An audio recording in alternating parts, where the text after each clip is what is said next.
Matters of be gone into in generality, and it's always been developed. Free speech has always been developed. Free speech has always been developed on case to case basis. So, what your lordships we had suggested for your consideration, both the learned SG was there, both the learned SG and I had suggested that this should be developed case by case basis. Now, here 5 questions, general questions have been referred to the Constitution.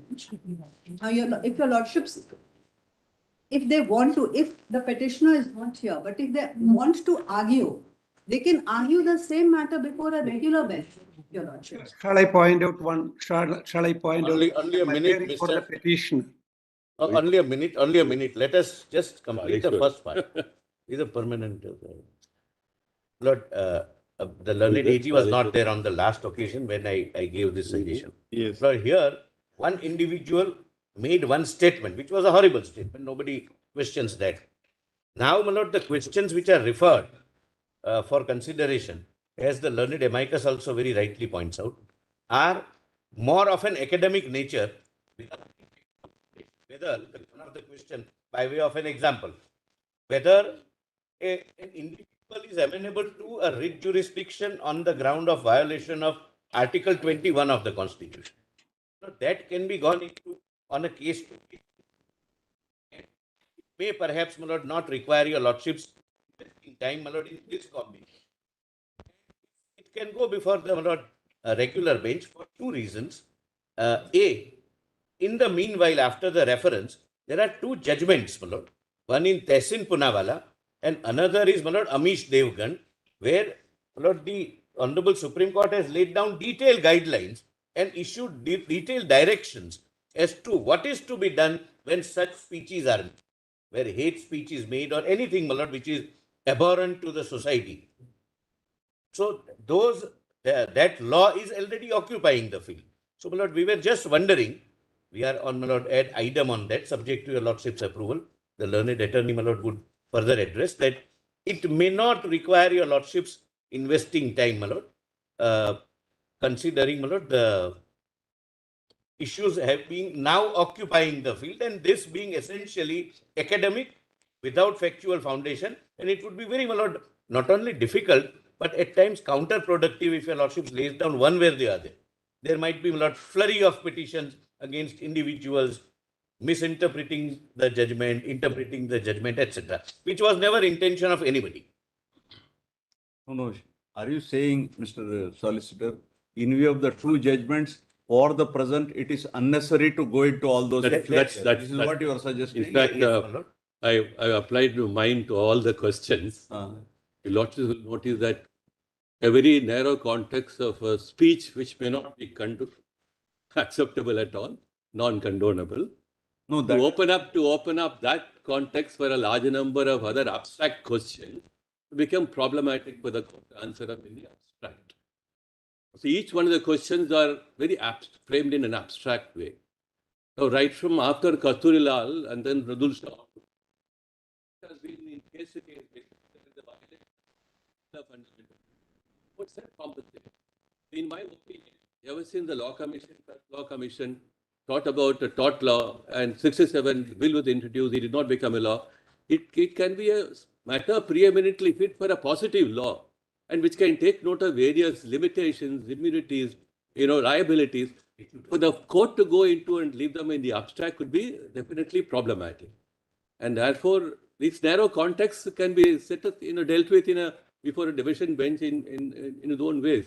So I would very humbly advise the court that these questions frame being too abstract, and the court may not be advised to answer them again in the abstract proposition. For instance, question number 1 itself, to say that one fundamental right can be pitted against another fundamental right, is a well-known proposition in constitutional law that there is no hostility between 2 sets of fundamental rights. They're only balancing of fundamental rights. So this balancing has now been propounded in a different way. I think the court may not like to answer them in the way been propounded by the court. And that's my very humble understanding.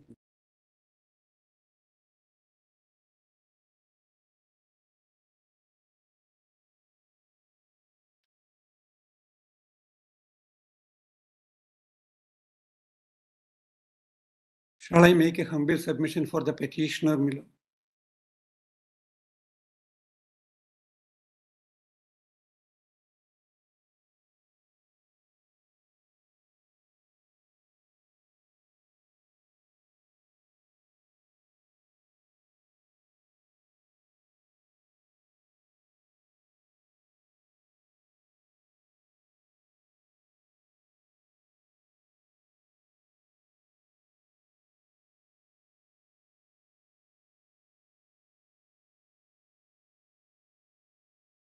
Shall I make a humble submission for the petitioners?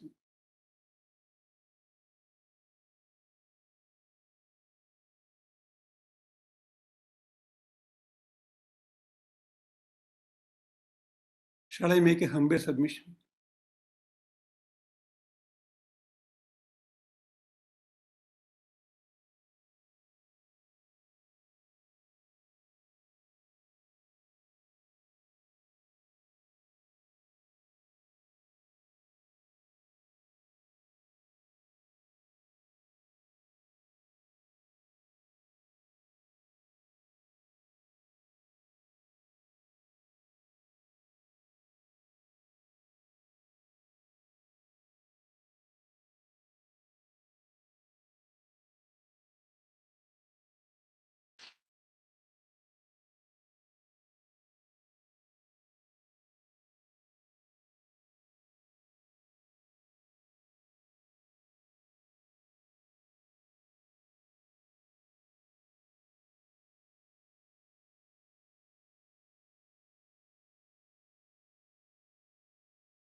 Before your lordship deciding on this, Milo, shall I make a very short do you say, submission Mr.? on behalf Yes, of the tell us. petitioners? Tell us. Yes.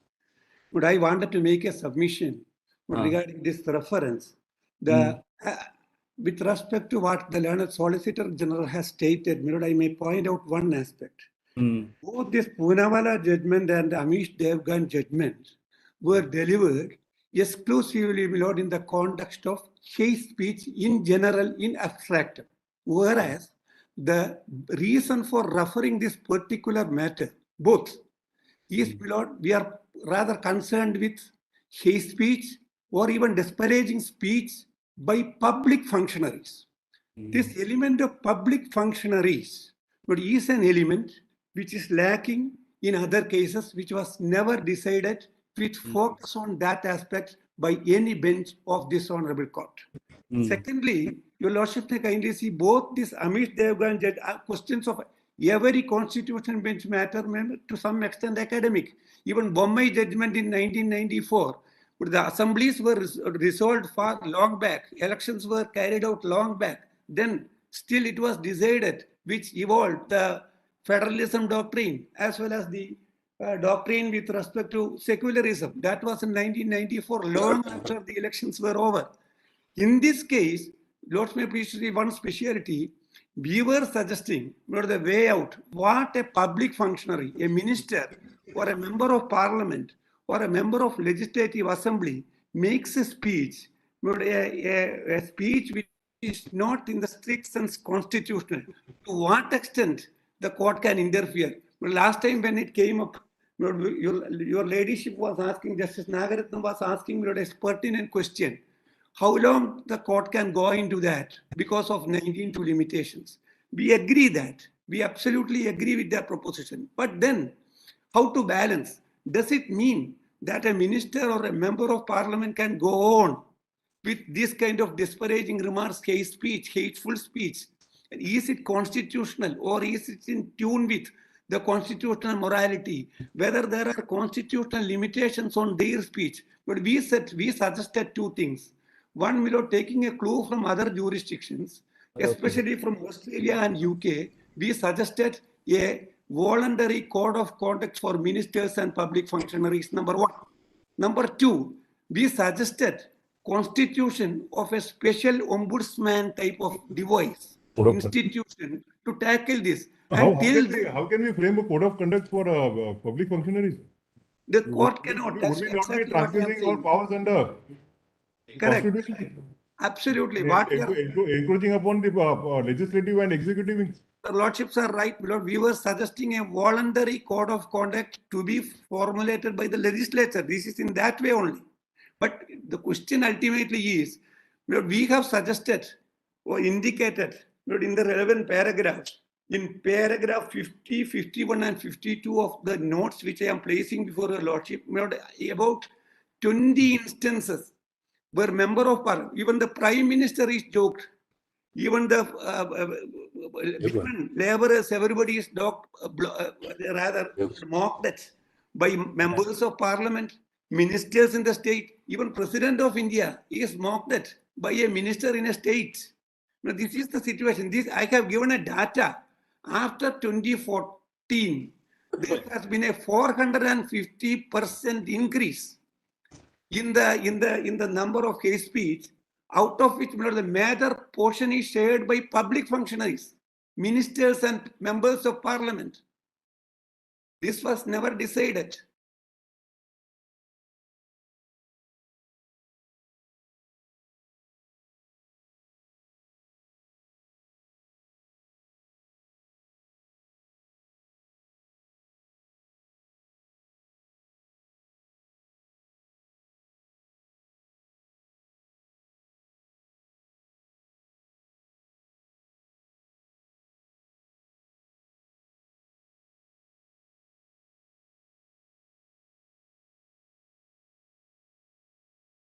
Kaleshwaran, is there no provision in the IPC, to prosecute in such events, In fact, your lordships are right. In one judgment, a distinction was drawn between hate speech amounting to offences in the relevant code, including IPC, and there may be hate speech which may not be per se a penal offence, but nevertheless will have an impact on the right to dignity of others. Whether that can be done, even when it is not an offence, whether that kind of speech can be done by a public functionary, a minister, or a member of parliament or legislative assembly is the question.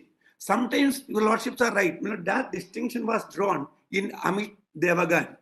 Amit Devagan said, two types. Poonawalla also indicated that. Kodungalur Film Society judgment also indicated that.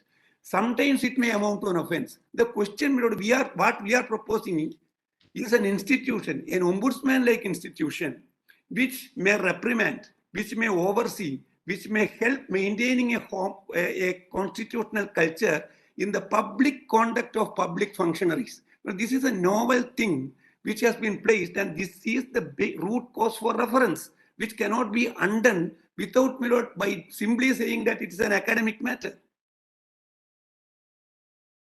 Room by Leonard Friend is appearing, but these are all appearing in 501 one So we petition. have intellectual curiosity to address all these matters, but the matters of positive law. The parliament may address all these concerns and may find out what kind of limitations, normative considerations may be involved to ask the court to get. That's why I said to abstract a proposition to say for a statement made by a minister there is vicarious liability for the government.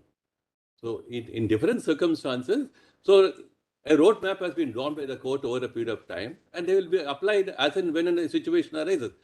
But to pick up a statement made by a minister as a liability principle for state, I mean, it's going to be a unmanageable proposition.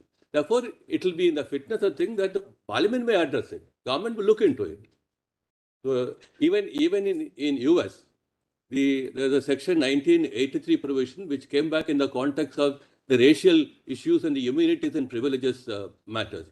So now today, US Supreme Court is rethinking on whether the concerns on immunity have been spread very overtly. So then at a later point in time, the court may have to sit back and say, have I drawn it in a abstract way that it becomes unmanageable even for the court to lay down in from principles or to apply it. See, as far as public functionaries are concerned, irrespective of what 19.2 may say, is there no constitutional culture in our country where there is an inherent limitation or a restriction which is imposed by persons holding responsible posts? It is inherent. There's no need for this court to give a code of conduct on that. Any person holding a public office or is a public servant, there is an unwritten rule and it is part of constitutional culture that we impose a self-restriction when we hold offices of responsibility and not blabber things which are, very disparaging or insulting to our other countrymen. There is something like a constitutional, restriction or limitation inherent in such persons. So this must be inculcated in our political society and our civic life. Exactly, my lord. We agree that. That is why, my lord, we never said that this court will have to formulate a guideline. We only said there is a requirement to indicate the need for a voluntary code of conduct. But it is high time, my lords may please to see that we have indicated some 25 instances in pages 41 to 40, pages 41 onwards, pages 41 to 45. 25 instances. They are all ministers or members of parliament. When they do that, When the judges are comparing, is it not appropriate that there's some silence from the other side? Free speech is restricted. the lordship, Use of free speech, man. free speech, free speech, and Abuse hate of free speech. free speech and hate speech are taken together. Often free speech is taken as a right to hate speech. Yes, That please is give the us one. unfortunate part of it. If Please your give us lordship, please give us 1 or 2 minutes. yes, I'm sorry. If you permit, we'll continue. Extremely sorry about it.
Attorney General.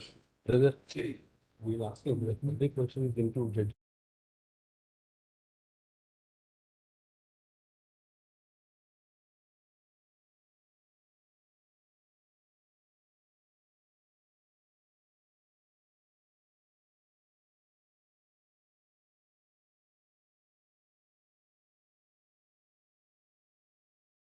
Attorney. What have you got to say? What you are suggesting is it is for the parliament because there is already a provision in the IPC. Yes, If they want to add something more to it, maybe to bring within its fold, it is for the parliament to. that's This right. is what you are suggesting. That's right. In fact, of course, assisting the court is not a problem. But to assist for what purposes and ends, ultimately we spend a couple of days' time and we reach the same conclusion. I prepare a small note, you'll also just look into it, and then if possible, on the basis of this note, the matter can be closed. Awesome. And also, and this note does not go into in extenso all those issues, but only for the purpose of answering these issues. and also give us those two judgments also, we will have it. Yeah, that's right. These are two judgments. One is 2018, 9 SCC Yes, 501. yes. The next one is 2021, 1 SCC 1. And in both matters, there are detailed guidelines and then principles stated, which will be sufficient enough to deal with this.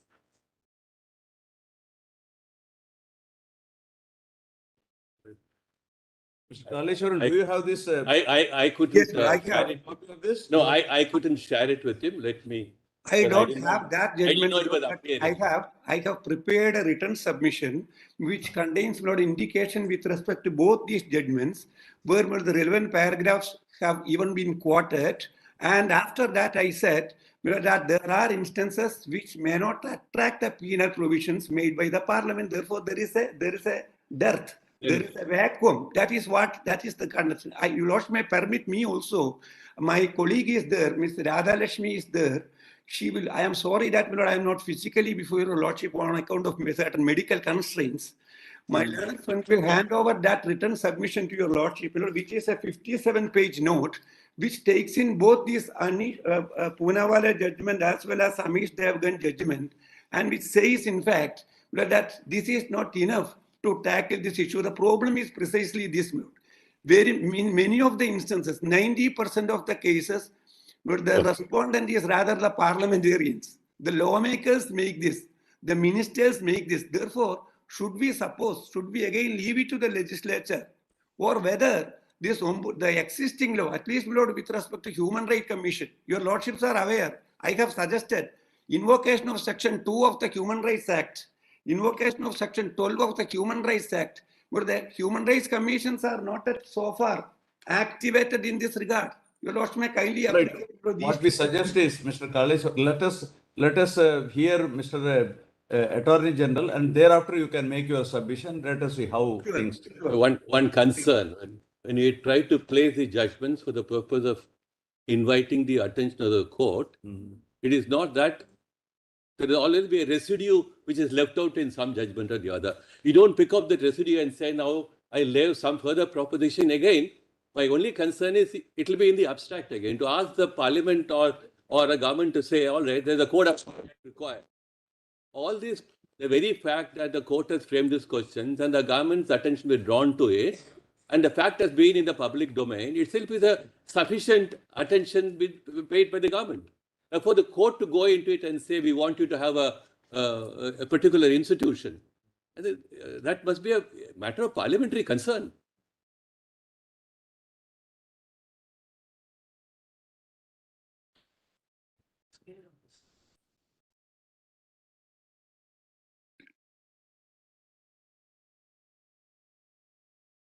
Yes. You'll also still keep the issues framed alongside my notes so that these are the issues framed by the court on 24th of October 2019.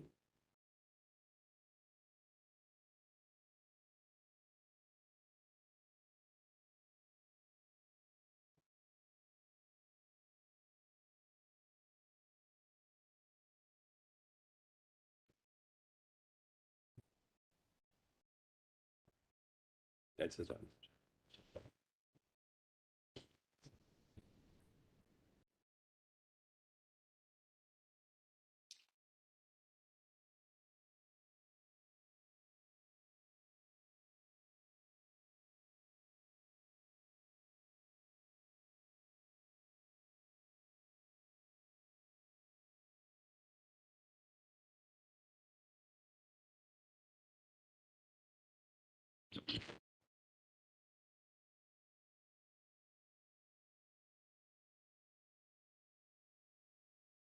Yes. This is dated 24/10/2019, right? That's right. So the first question are the grounds specified in Article 19(2) in relation to which reasonable restrictions on the right to free speech can be imposed by law exhaustive, or can restrictions on the right to free speech be imposed on grounds not found in Article 19(2) by invoking other fundamental rights? My answer to that is, as a matter of constitutional principle, any addition, alteration, or change in the norms or a criteria for imposition of restriction on any fundamental right has to come through a legislative process. It can be stated that the restrictions that have been enumerated, for instance, in Article 19(2) to 19(6), have to be taken to be exhaustive. Given the position that such restrictions have to be taken to be exhaustive, the court may not invoke any other fundamental right, namely Article 21, for imposition of restrictions not found in Article 19(2). It's also a principle of constitutional law that there can be no conflict or collision between different fundamental rights or freedom. As such, one fundamental right cannot be pitted against another fundamental right. Balancing fundamental rights, either to avoid overlapping or to ensure mutual enjoyment, is different from treating one right as a restriction or another right. Then, question number 2, can a fundamental right in Article 19 or 21 of the Constitution of India be claimed other than against the state or its instrumentalities? Answer. The Constitution itself sets out a scheme of claims of fundamental rights against the state or instrumentalities, and is also enacted in respect of breaches or violations of fundamental rights by persons other than state or instrumentalities. Any proposition to add or insert subjects or matters in respect of which claims can be made against persons other than the state would amount to constitutional change. The changes may not be suggested or propounded as matters of interpretation. The concept of state action is propounded and applied in US constitutional law, and the enactment of so and so are to be seen in the context of peculiar state of affairs dealing with governmental and official immunities from legal proceedings. In view of specific provisions of the Indian Constitution, the Articles 15(2), 17, 23, and 24, there may not be strict need to take recourse to law obtaining in the USA. However, the concerns that have also been voiced in regard to unqualified liability principle also deserve to be kept in view. Consequently, claims against persons other than state, either through enacted law or otherwise, must be confined to constitutionally enacted subjects or matters. It is submitted that enlargement of such constitutional principles will also have the consequence of opening a floodgate of constitutional litigation. The principle of where there is a right, there must be a remedy, must also be a matter of positive law. Then issue number 3, whether the state is under a duty to affirmatively... Mr. Attorney General. I'm sorry. There may be no right against the state when a Yes. particular individual makes a statement. But on account of that public functionary making a statement, if a section of the population or an individual is affected, there is always a civil remedy available. So it cannot be said that there is no remedy. With regard to answer to question number 2, No. there is always a remedy available. For instance, we have the SC/SC legislation. Apart Right. from Then the bonded labor legislation. Legislations take care of all these private actors' violations. under defamation, a civil tort. So it is not that there is no remedy at all. There is a civil remedy also may be availed by a person who claims that he or she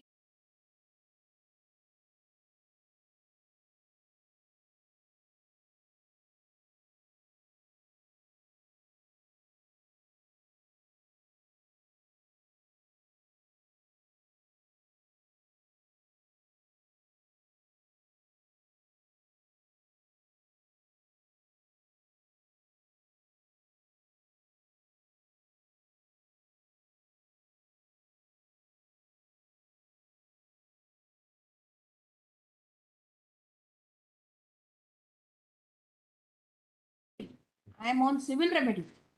When No. the cur-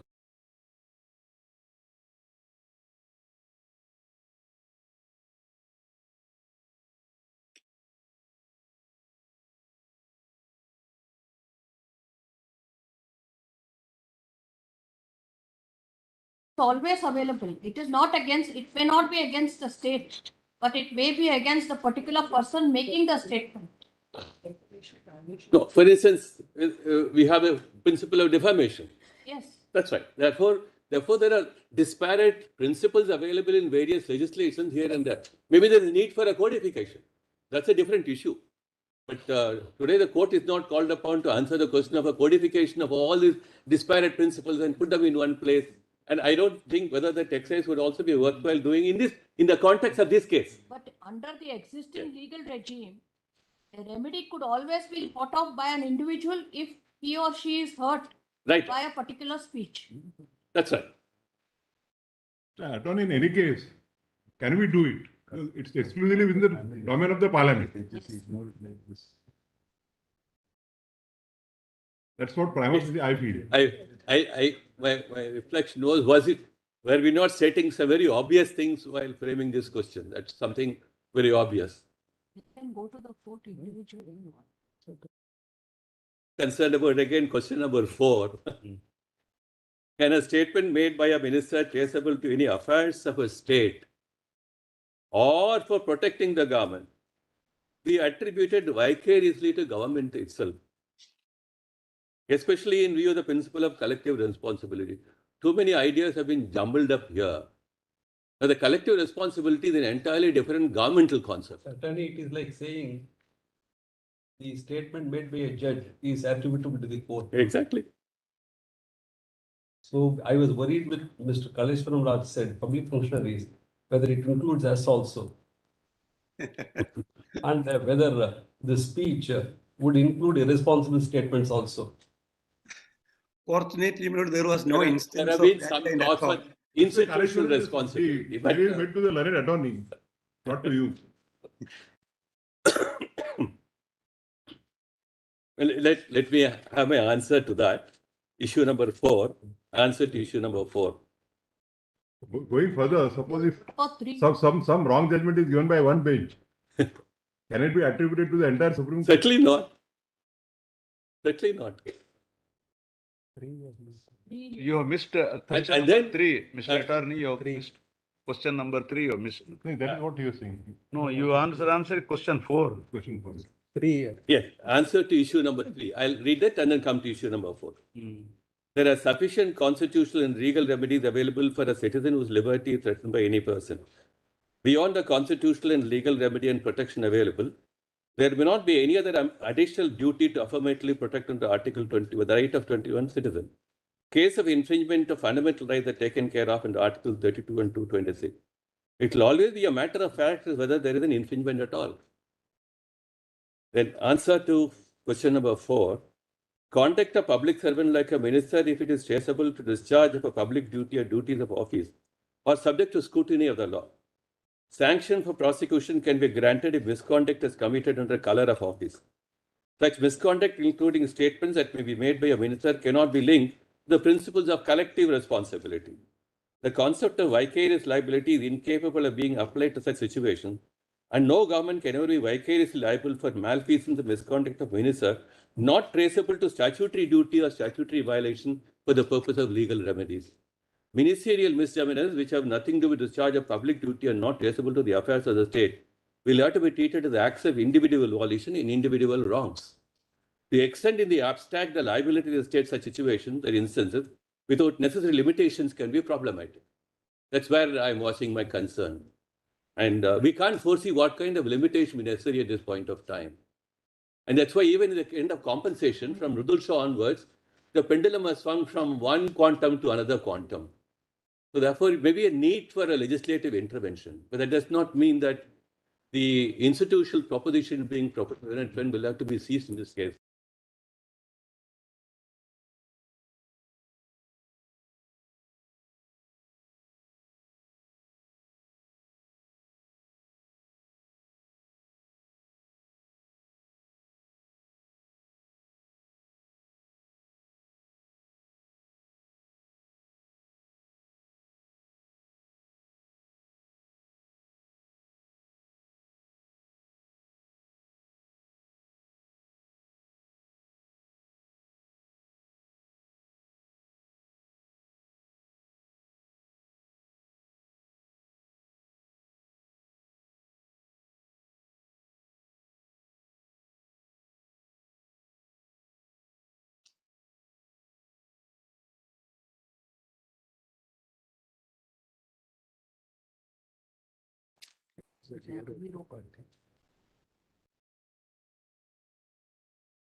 Yes.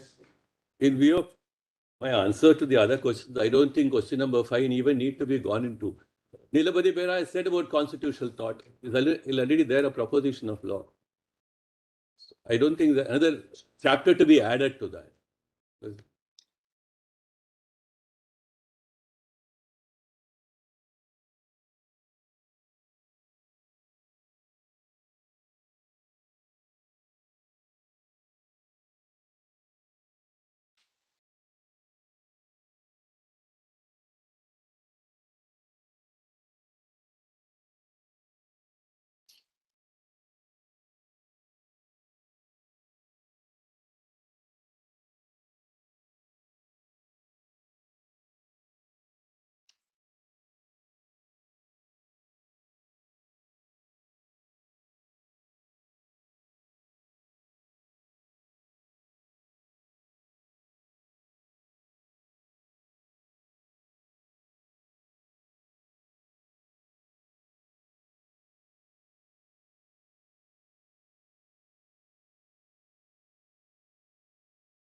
It covers all your submissions.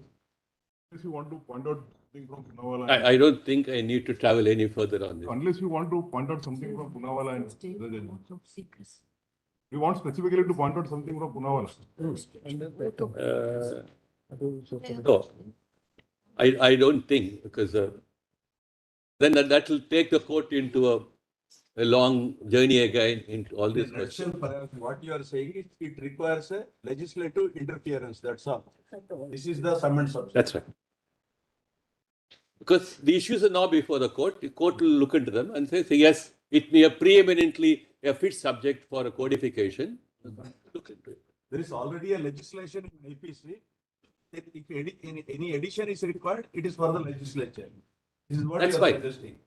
Whether it's an addition to IPC or a need for a complete codification, etc., all that will be matters of parliamentary debate. But I see even across the globe, these issues have come before different apex courts. But for the courts to lay down final binding principles of liability on government for individual misconduct will be a very serious issue. Question is whether there is any. When the parliament applies its mind, it can say yes, there are the following limitations, and there is a debate, and then it will be tested in the court. But before that, we want. See, the reason why there is no legislation all this while, is there has always been a self-imposed I'm sorry. restriction. I'm sorry. The Attorney General. The reason why there has been no legislation all this while is because there has always been an inherent, a self-imposed restrictions by persons holding responsible positions in public life. Now, the impression being given is that those kind of restrictions are being slowly relaxed. As a result, persons are speaking in such a way which is offending other persons, and nobody is checking it. That seems to be the thrust of this whole. Exactly. I mean, then going into the nitty-gritty of Article 19.1a, 19.2, etc. The concern is well taken. I am not. The concern is this. See, nobody seems to be checking them.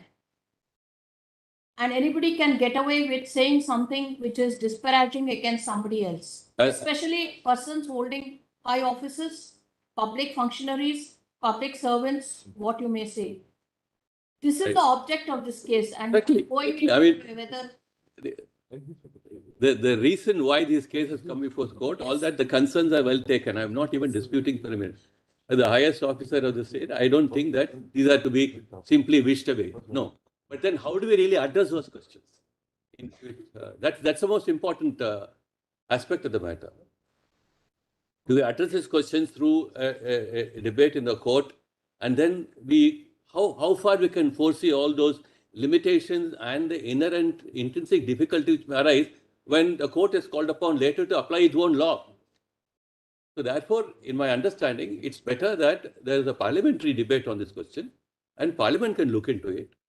And maybe there is a need for a law. I'm not even, Yes. maybe there's a need for, but then There's a need for a law. we look at the larger percentage of responsible persons in public offices who know what to speak and what not to speak. We are only picking up those people who have probably aberrations which happen. Explain. So the aberrations must be taken care of. That's about all.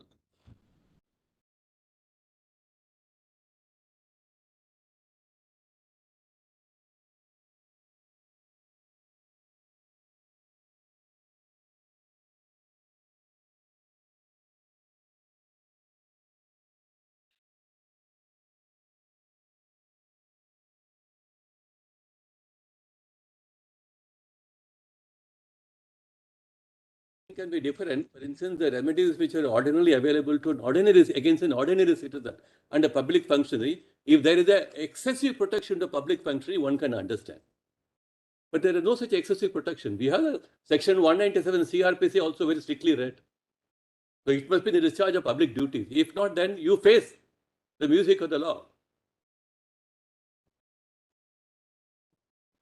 That's why even in Tehsin Pulawala in para 40.1, Notes covers everything. very well. Yes. Alex Nara, you Yes, make Milord. I your- just wanted to make 2-3 submissions only, Milord. Based on my written submission, which Milord is by this time placed before your lordship. Yes, we have. Milord, 3 broad submission which I will make. But it is not as if, Milord, I am opposing the central stand as such. But we also do not say for a moment that this court will be imposing additional restrictions on free speech, even the free speech of the public functionaries. We don't say that. We only say that when they are public functionaries, well, as your ladyship was indicating, there is an added responsibility in them to maintain the constitutional culture in their public conduct in public domain. This Milord is to be addressed. That is number one. We don't say that additional judicial restrictions can be imposed on free speech even of public functionaries. We don't say that. Article 19.2 or 19.1 as it stands, but unlike 25 or other articles, does not permit it even. We concede that.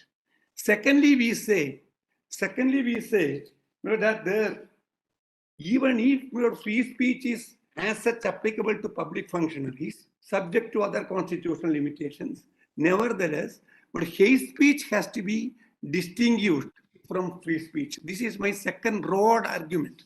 Hate speech, when made by a divisive speech, when made by a minister of the state or center, but even during communal rights, certain times it may not be amounting to an offense, but some public check will have to be there, even when it does not amount to an offense. This is my second broad proposition. I have given certain instances and suggested, but to 2 methods predominantly. That is the third submission. The 2 methods are, but it is unless and until the legislature or the government is motivated to do that, but they may not even think of promulgating a voluntary code of conduct. So far, it has not happened, and this remains unchecked for almost a decade. For the last decade, any minister, any MP, any MLA can say anything, irrespective of the consequences is the situation. This is something unprecedented. I have given the data also in my written submission. And lastly, what I have suggested, even when it does not amount to an offense, even when a poor victim, a lady or a laborer or a minority community person may not be inclined or facilitated to set the law in motion, but there has to be a mechanism in a country like India where I have suggested Alex Nara, ombudsman with his history. no. Can we do that, or is it for the parliament to set up a mechanism? Or Your lordships are right, my lord. I agree that your lordship may have to clarify the gravity of this situation and suggest it. Very many things, my lord, and even now, your lordship may please to see the human rights commissions are rather deactivated. That is a prime concern. State human rights commissions are there.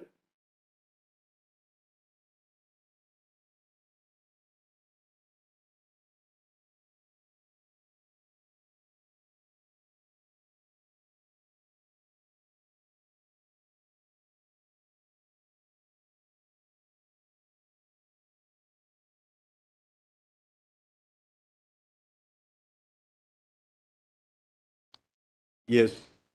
Mirror state human rights commissions are there. The National Human Rights Commission is there. Even mirror at the time till I am not even saying that a judicial legislation is required. I don't say that. I am only saying that unless and until, hopefully, let us have an optimism that the Parliament will promulgate a law in future, if at all. Till then, I am not that optimistic, at any rate, for the sake of argument, I am saying. Till then, we're invoking Section 2D of the Human Rights Act, the Protection of Human Rights Act. But there are State Human Rights Commission and National Human Rights Commission. The definition of human rights involved a right to dignity. Human rights as defined under Section 2D will necessarily include a right to maintain dignity against hate speech as well. That is how one can read Section 2D of the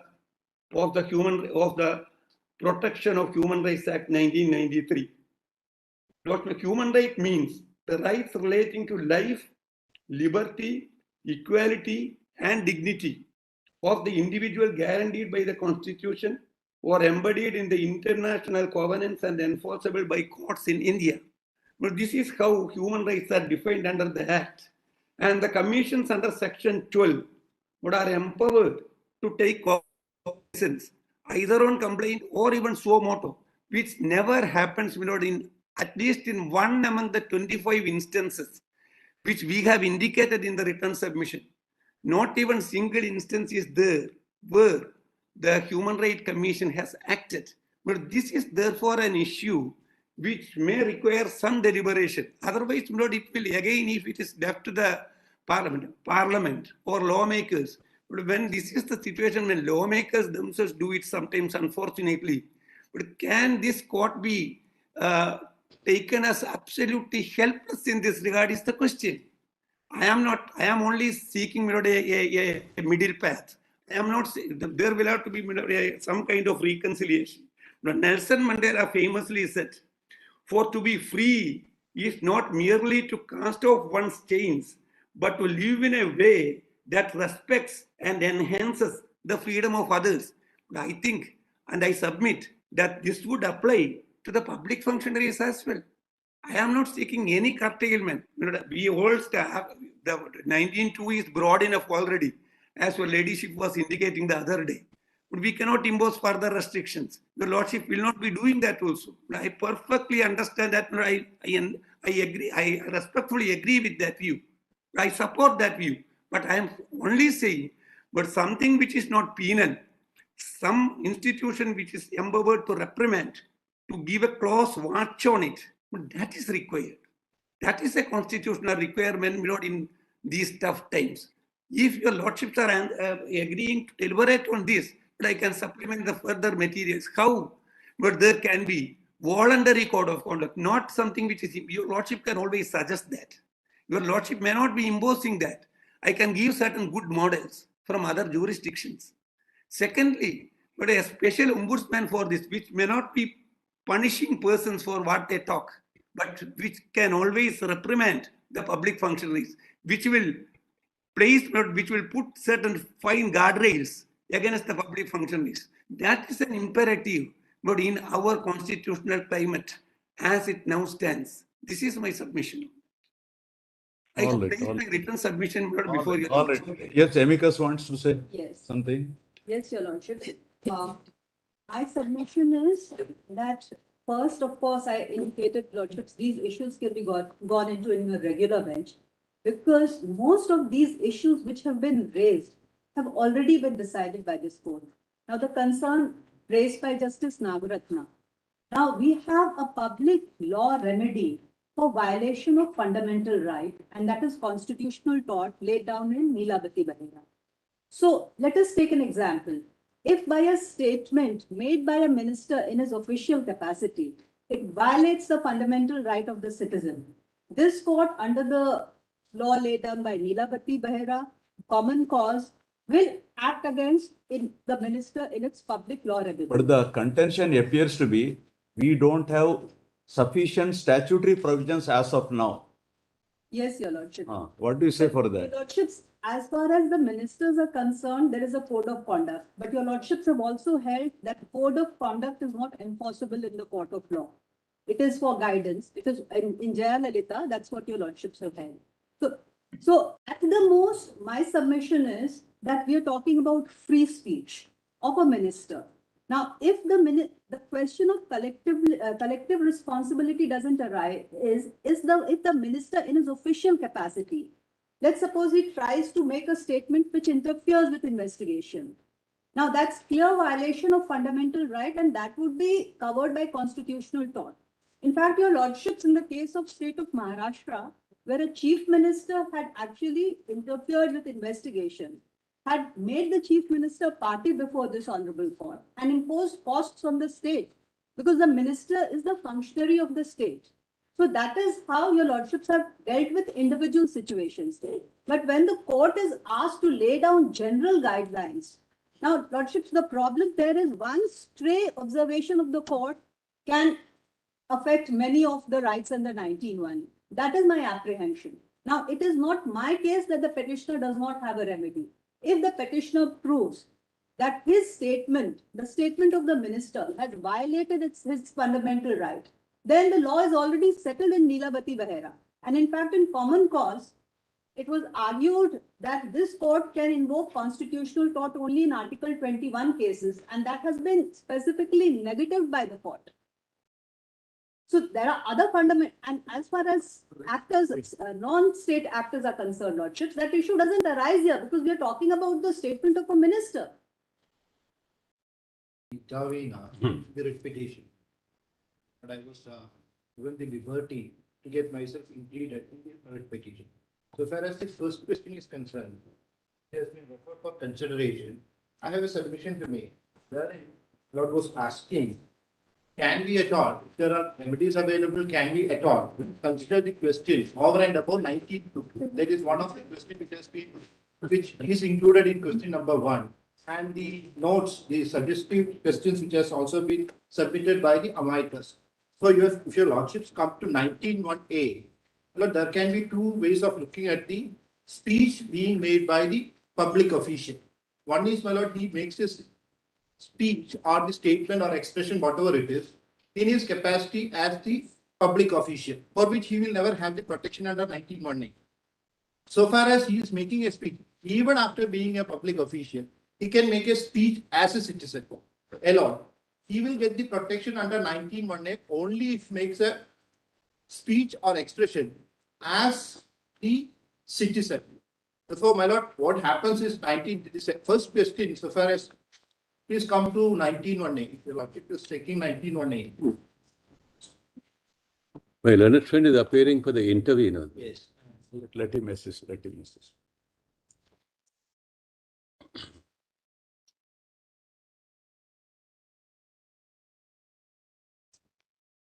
(19)(1) begins with this, my lord. This is a positive right given to all citizens.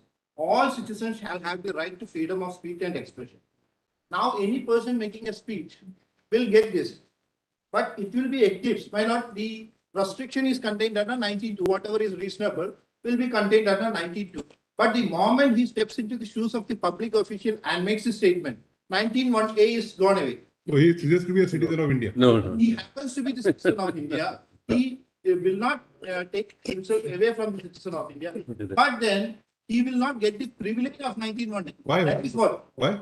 Well, my submission. Nobody says that. This is akin to. This is akin This to. will be rewriting the constitution. May just make the submission good, my lord. Please hear me out of this question. I am a little sticky pitch. I understand.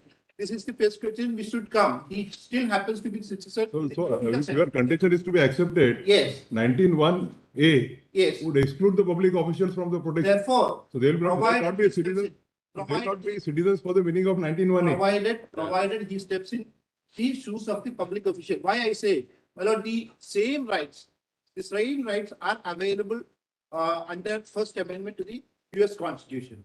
The First Amendment was interpreted to say that the moment you exercise the right as a public official, you will not get the protection under the First Amendment. 19(1)(a) is similar. Therefore, my lord, envisage a situation. Minister is acting as in the cabinet. he makes a statement, comes out, makes a statement or gives a speech as a minister. Now you will take it as the minister's speech, he will not get the protection under any one. He is also having the immunity. Say, for example, Article 104. So whatever happens in the Legislative Assembly, he gets a protection, gets an immunity. This court has held that those which are available under 104 is not guided by 1918. The restrictions cannot be 19.2 as well. The restrictions are those which are contained under the rules of the Legislative Assembly. Therefore, my lord, the moment a person, whoever it is, if he is holding a high post, even for my lord, at times there are wayward situations in which the judges come to the court and has argued some cases as well. He will not get the protection of a judge. He will not get the protection of a citizen under 1918. He cannot be taken to be one of making a speech under 1918. You will not get the protection at all because you have put yourself in the shoes of the public official. That is why, my lord, my submission would be, therefore, this question becomes important and that has been submitted by this has never been considered at all. Because once you step into the shoes of the public official, are you entitled for the protection under 1918? It needs to be decided. That has been referred to in the question. First question concerns that as well. Therefore, the first question also says whether over and above what is contained under 19.2, the reasonable restrictions, can there be more restrictions? So far as a person who is a public official, my lord, though part 4A does not say, my submission to this is what brought from my lords as well as Justice Nagaratna as well. The constitutional principles are there and there are fundamental duties as well. Now, for a person who becomes a public official, rather than what is contained under 19.2, you will have to necessarily abide by part 4A. Part 4A, 15.1A2, my lord may have a look at 51A 4. Sorry, E. Therefore, over and above 19.2 is the power of the state to enact a law. Now, he is even without a law, he is bound by this and also by the oath. Also by the oath, you will abide by the constitution and constitutional principle. Please come at 51E, capital E, A capital, 51 capital A E. To promote harmony and spirit of common brotherhood amongst all the people of India, transcending religious, linguistic, and regional or sectional diversities, to promote practices directly to the dignity of woman. In my case, this is what has happened, but let us, notwithstanding what has been stated by the minister, my lord, 19.2 alone should not be the relevant factor for a person to be guided as to what his rights would be under 19.1. There are judgments, if your lordship is going to this question, my lord, there are judgments. Therefore, today, my lords may have to necessarily decide. And when there is clear, now we are not alone, my lord, concerned with the speech being made in an assembly. We are all the more concerned with the statements a person makes in the social media or in Twitter or Facebook, whatever it is. The public officials comes out, make the statement, the reach is huge up. The responsibility, or rather the presumption, is that he has access to the information and the information is being disseminated. Now, therefore, what happens is, unless otherwise there is a higher pedestal than 19.2, which is what is to be decided by lords, whether at all a public officer acting in his capacity as a public officer has the rights contained under 19.1. It is only, I can, my lord, it can necessarily, I will be, my lord, in the event of, my lord, disseminating a public opinion, generating a public opinion, act as a citizen, make this a speech, uses the technology, uses the social media or whatever is there to disseminate information or to exercise my right to speak. But the moment I use it as the public office, there may be, my lord, the misconduct taken as against me. But that alone would not be sufficient because you are also bound by the constitution and the principles contained in the constitution which is being violated. What happens thereafter is that he gets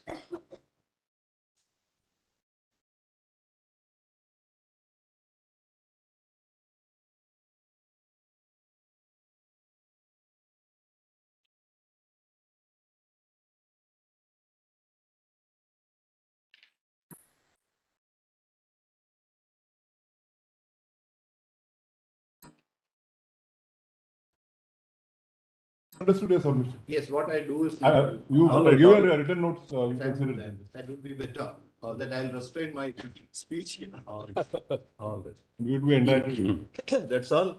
Yes, solicitor, you want to say something?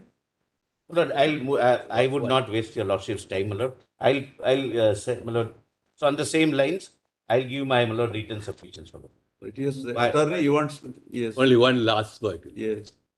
For public servant, there are rules of conduct. If you breach the rules of conduct, then you face the consequence. So we are talking about whether the court will lay down this kind of rules of conduct in a very important dimension of free speech. And therefore, a higher pedestal than Article 19.2, which will be asking the court to introduce into 19.2 something which the parliament has not put in. It's fascinating to say a higher pedestal. Of course, the nation may need all kinds of limitations on conduct of public servants. But do we have, in the context of this particular case, The first The- amendment itself was necessitated because of certain. that's right. Shall I just point I out one thing? very humbly advise that the court may not go into these questions and answer them beyond whatever is necessary for answering them as Yes, indicated. Kaleshwaram, yes. Yeah, just one submission, my lord. I am also agreeing, my lord, broadly that, my lord, the questions are slightly problematic. My lord, I do concede that. Whether these questions should be retained as such and answered as such, my lord, is something which your lordship may decide. My lord, I don't say that the questions are very novel, but I nevertheless maintain that the issue is novel. Therefore, what I would request, my lord, I am also giving a completion along with my written statement, my lord, which is my lord, a large one, a big one. Your lordship may consider these suggestions, my lord, in the context of public functionaries in particular. I have given the suggestions, I have given the entire All right, material all right. by way of completion. We will consider, yes, Grateful. Amicus, you want to add? Lordships, I don't want to waste your lordships. I have already given my written submissions. All right, thank you very much, reserved. Grateful. Obliged. Grateful. There's also a compilation which I can hand over to the Courtmaster. Yes. What volume? Yes. Ram.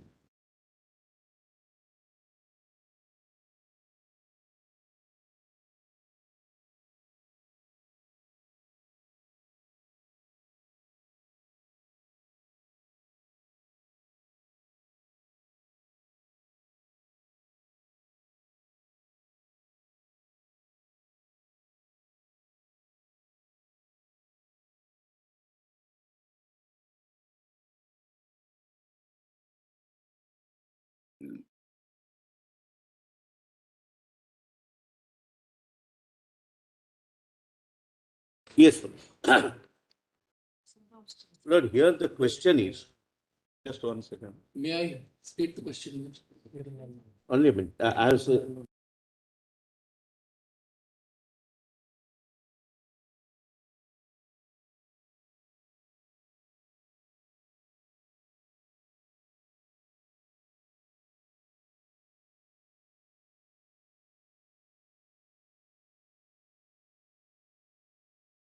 friend is for the petitioner, but I have to say something at the outset, my lord, so that if can be considered at the outset. Yes. Lord, the question is this.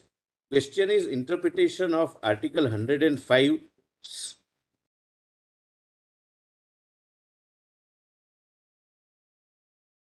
Article 105, sub-article 2, which provides for an immunity to the members of parliament, and my lord, corresponding article is there for members of the legislative assembly, which is called, my lord, privilege or immunity from prosecution. My lord, that arises in terms of, my lord, two instances: A, voting; B, something which is spoken inside the house of the parliament. Your lordships are aware, in our parliamentary democracy, the whatever happens within the house is supreme. Outsiders are not permitted to interfere. Lord, the question, my lord, I am not going into the facts of the case, but only for the purpose of what is relevant for me to point out at the outset. This is a case where the petitioner is alleged to have taken money for the purpose of voting in a particular manner inside the house. She did not vote as per the desired wish of the person paying the money. That's the allegation. The question arose whether she is protected by the immunity or not. The court answered the question in a particular way, which right now your lordships may not go into. The CBI raised the contention that she is not protected. They raised the contention that she is protected, etc. When the matter was being argued before the regular bench, when I say regular bench, it means other than the constitutional bench, the judgment in case of P.V. Narasimha Rao was cited. Yes. And cited by them. Not just P.V. Narasimha Rao judgment, which is a constitution bench judgment, the similar question arose: what is the extent of immunity of members of parliament and legislative assembly? Here it was a member of parliament question. Lord, out of 5 learned judges, there were 2 questions before the constitution bench. A, whether the members of parliament and members of legislative assembly are public servants or not.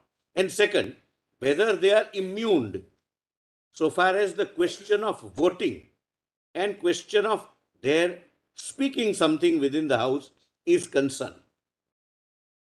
Lord, out of 5 learned judges, 3 learned judges, my lord, namely Justice S.C. Agarwal and Justice Anand, who were in minority, held that though they are not protected. Third learned judge, Justice G.N. Ray, my lord, deferred and said that no, they are protected, though he concurred on the question of public servant, with which we are not concerned here in the present case.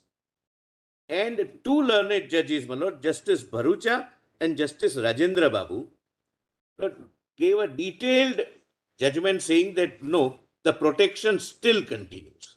Even in case of a criminal offense, the protection continues, and they have given reasons, they have not examined the case law, etc. So now this judgment is a constitution bench judgment where 3 is majority and 2 is in minority. Now your lordships may, my lord, kindly see the reference order. Milords, that I think I should be permitted to place. All right, we will hear you.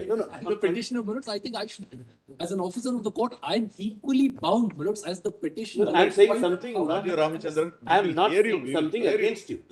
I'm not saying something against We you. will hear you. We will- It's a question of law, therefore I'm nothing against you. I didn't mention the allegations also in detail. Because this is not the forum where we go into the facts. These are all broad propositions. Lord, kindly come to the order of reference, my lord, at para 4. The precise question was dealt with by a 5-judge bench of this court in P.V. Narasimha Rao versus State, while 2 judges on the bench took the view that protection under Article 1052 and 194 to 194 is for the Assembly of the Constitution of India, and the immunity granted cannot extend to the cases where bribery was for making a speech or vote in a particular manner in the House is alleged.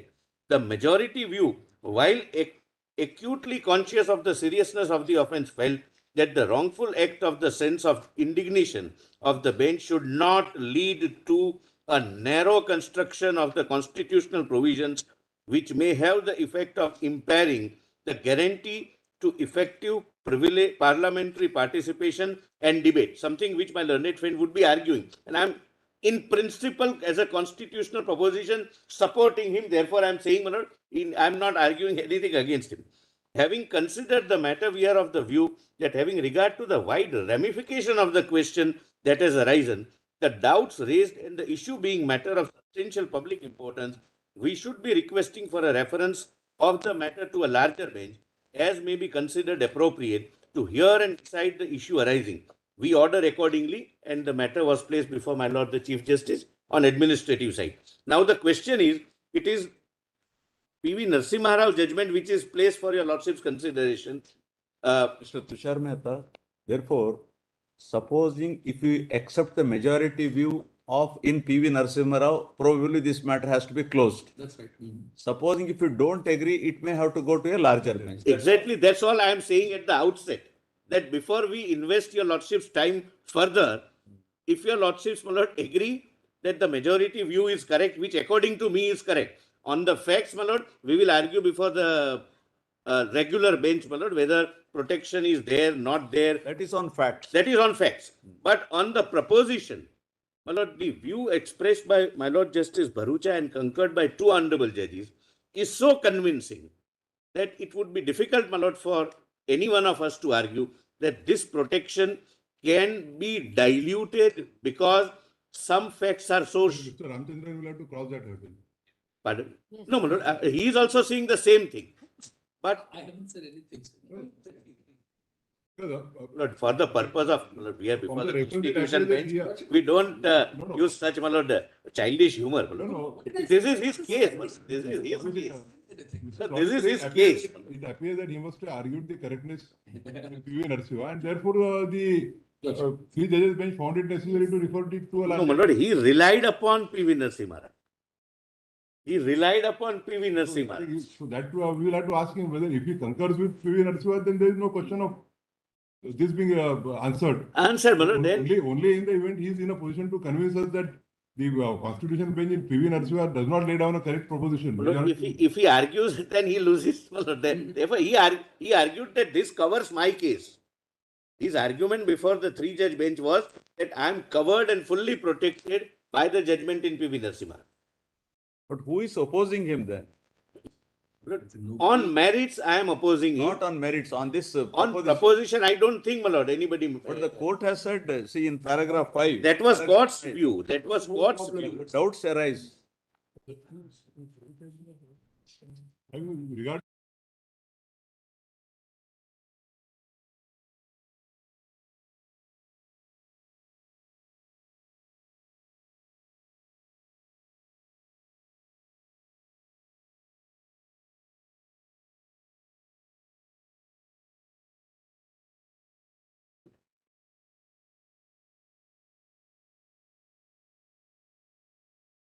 Yes. That's what I am going to submit, my lords. Just 1 second, Ramchandra, Raju, one second. Right or wrong?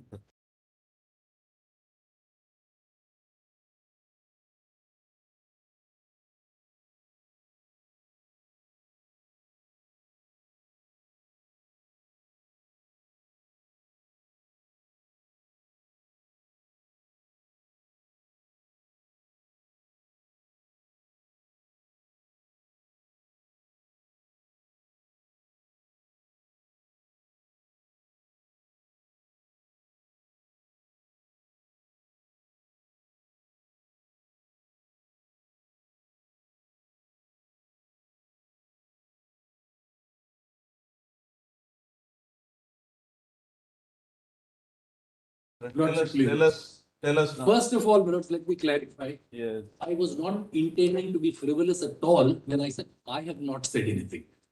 When I said that, it was in the context of the doubt. nobody said that you are intending to be. No, my Leonard friend said childish. To that extent. Humor, it was on the lighter side. I said, don't. This is serious. What I said was in the context anticipating the doubt which Justice Gawai expressed a little later. It is this, who raised the doubt in that context? Now, kindly, therefore, see the prior order first of 2 learned judges sending it to 3 learned judges. That's a prior order. That is, minutes 23/9/2014.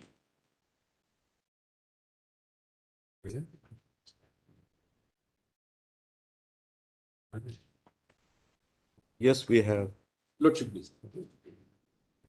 Pleadings are complete. Short order. Justice Nagaratna has got 23. All my other lordships have got. Page 6. 23/9/2014. Page 7. Pleadings are complete. Pleadings are complete. Since the issue arises for consideration that is substantial and of general public importance. Next one. 23/9. Since Page 6 or 7. 7, page 7. Lordship. 6 and 7. Yes. Since the issue arises for consideration, since the issue arises for consideration is substantial and of general public importance, we refer these matters to a larger bench of 3 honorable judges to be constituted by Honorable Chief Justice of India. Petitioner shall be free to press his application for ad interim stay before the larger bench. So as far as this is concerned, it's a mere reference to 3 learned judges because of the importance of the matter. No doubt expressed about Narasimha Rao. Then, my lords, we may come to the order which my learned friend, the Solicitor General, has already read out, but I want to read it from my point of view.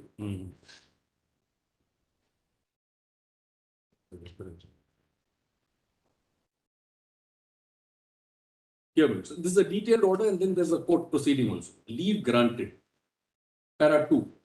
The criminal prosecution launched against the appellant is sought to be nullified on a claim of immunity under Article 194(2) of the Constitution of India. The gravamen of the charge against the appellant is that he had accepted a bribe to vote in favor of a particular candidate in the Rajya Sabha election that was held sometime in 2012 in Jharkhand. The precise question was dealt with by a 5-judge bench of this court in P.V. Narasimha Rao, while 2 judges on the bench took the view that the protection under Article 105(2)/194(2), because these are pari materia provisions for the state legislature of the Constitution, and the immunity granted cannot extend to cases where bribery for making a speech or vote in a particular manner in the House is alleged.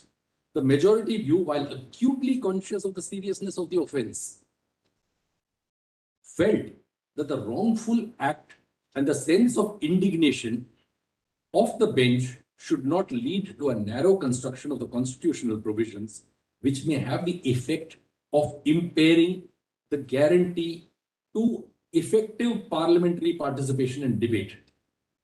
Now, my lords, this is crucial, para 5.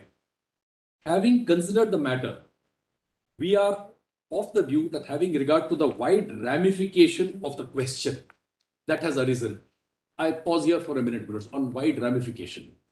Wide ramification was there at the stage of Narasimha Rao in 1998 also. At any time when the question comes up of MLAs or MPs being bribed, the ramifications are wide and public morality is involved. There's no doubt about that. But that is why 5 judges were constituted in 98 to decide this question because of the wide ramification. The doubts raised and the issue being a matter of substantial public importance. So public importance and wide ramifications go together.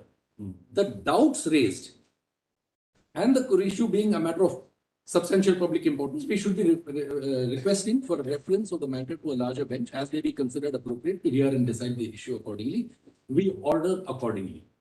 Now my respectful submission is this. Doubts raised. Where were the doubts raised? It was not the petitioner's case that Narasimha Rao is wrong. Our entire case on merits is that Narasimha Rao was wrongly applied against me by the learned single judge of the Jharkhand High Court who decided the matter. That very case of Narasimha Rao supports me in my claim of immunity. No, Therefore, I did not say. What you are suggesting is the minority view has been applied insofar as you are concerned. No, Is not it even your- a minority. I'll clarify that. Yes. The minority has not been applied. Yes. Now, let me use a colloquial expression. A betrayal vote. What the learned single judge of the High Court says is that instead of the promised vote, for which I am alleged to have taken the bribe, Yes. to vote for X. So that means the breach of contract will not protect you from Narasimha Rao. So specific performance is permissible. Lordship, please. Lordship, please. Instead of The voting for contract is opposed to public policy. Lordship, please. Is it? Lordship, please. Therefore, that contract being opposed to public policy, the allegation in fact is that I didn't honor that contract and I ultimately voted for my own party's candidate. So instead of X, I betrayed X and voted for Y. Now, minutes, the High Court. Substantial justice is done. Lordship, please, as far as politically. No, actually it is a case of cash outside the house and the conscience inside the house. Lordship, please. Lordship has put it with respect very aptly, my lords. No, but therefore, there was no absence of conscience outside the house. Lordship, please, my lords. Or some Now other, let's- or some other contract. Now let's, Rescinding of other first contract and novation of another contract by somebody else. On the lighter side, Manoj. now where And is- we are not on facts. Lordship, the High Court applies that very Narasimha Rao and equates this betrayal vote, which was not contemplated in the Narasimha Rao case because those facts were not there. In the Narasimha Rao case, there were only two fact situations. That is, people giving the promised vote about 10 or 11 minutes, and one, that is the late Mr. Ajit Singh, who did not vote. Abstained. Lordship. Abstained. Lordship. He conspired, but See, it may be Raju Ramachandran. Why do you say it is a betrayal? It may be a conscience vote. No? Lordship, please. What is Lordship, wrong please. if you say that? No, conscience vote, but after allegedly having taken, because for the purpose of this argument before the Constitution bench, we have to take the facts as alleged to be correct. So going by And the minutes analogy before- of the High Court, I'm sorry, going by the analogy of the High Court, had you voted in favor of R.K. Agrawal, then you were entitled to win. Absolutely, absolutely. So that is the anomaly, which is what I am going to argue. The only question involved is the the regular. application. That's what. That's right, that's right. That is the That only was the question I will regular. be arguing before the bench of either 3 or 2, before whom your lordships may send me back.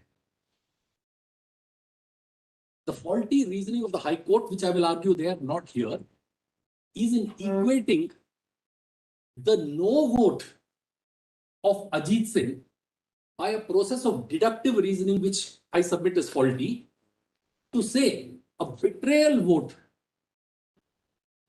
is equal to no vote. Our submission is a vote is a vote, and the language of Article 194(2) is in respect of any vote. 194(2) does not talk of which way a vote goes. In respect of a vote, if there is any kind of allegation of any nature, it could be bribery, it could be anything else. Therefore, if I, as the petitioner, have not asked for reconsideration of Narasimha Rao, and I'm only pleading that the High Court has erred in wrongly applying Narasimha Rao against me when Narasimha Rao ought to be applied in my favor.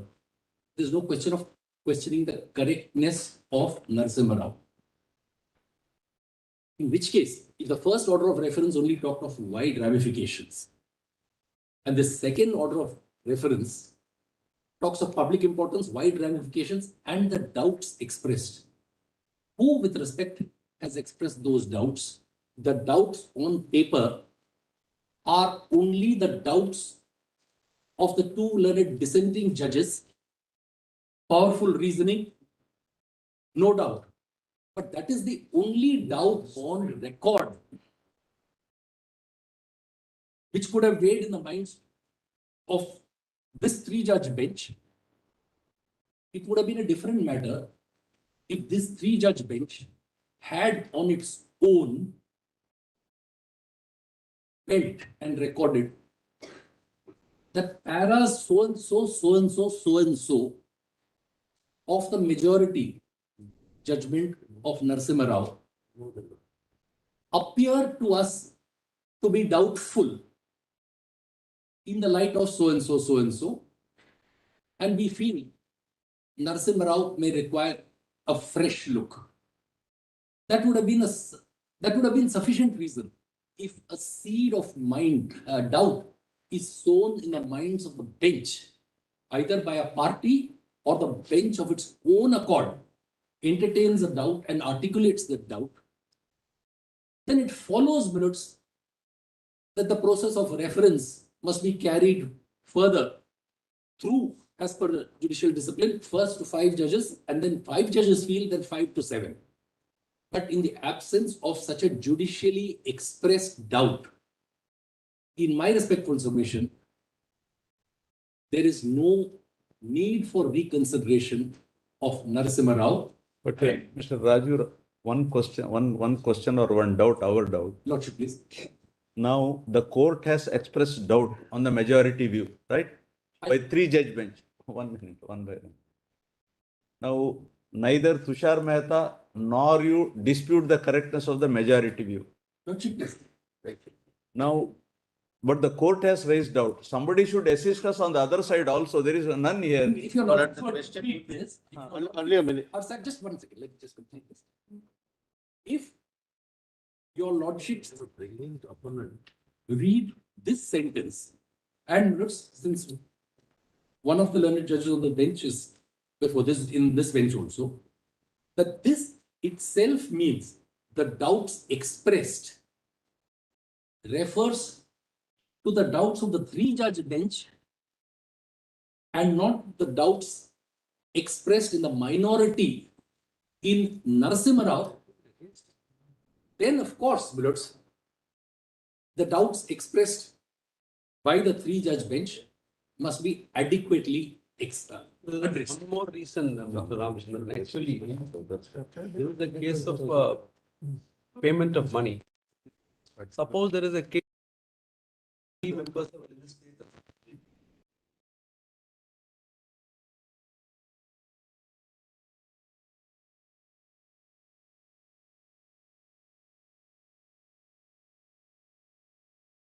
If it is held captive, if the family members, it is not protected.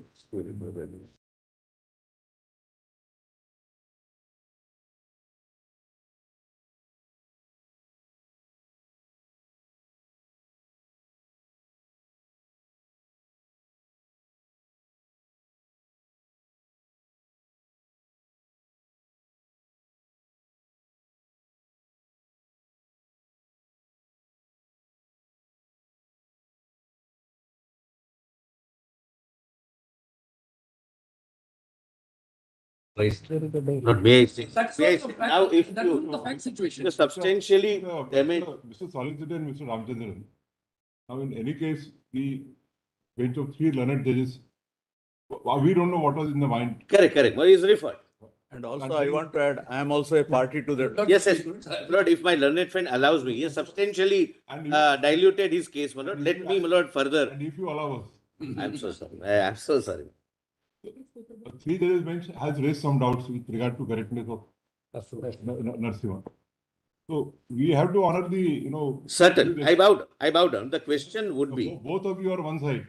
no, we'll assist you. Lord. Both of On this issue. on this issue. Yes, my lord, we'll assist. Unfortunately, both of you say that Narasimha Rao has been. No, he tried his best, my lord, to dilute his case. But I still, my lord, No, he also doesn't. He also doesn't. Lord, I'm saying something slightly different. Therefore, when a bench of 3 honorable judges, I bow down. My lord. No further discussion on that. we must have some view of as to whether it is correctly decided or not from an independent. Lord, let us now, my lord, go a step further. I bow down, my lord. Once there is a reference, it needs to be answered. Because that's how, my lord, the system works. That's how the discipline works. The question would be, would a bench of coordinate jurisdiction of 5 honorable judges be able to say either way that it does not? We can say that if we are convinced that Narasimha Rao has been correctly decided, then we can close the matter. And if we find that it is not correctly decided, then only the question of Reference may. Lordship, please. Then may I take my notes? If we also have a doubt, then it has to go to sir. Yes. That's all. Now, therefore, now the task. Ultimately, it is Lordship, please. what is the extent of that immunity Lordship, please. for what acts done by a member of parliament or for a member of the legislative assembly.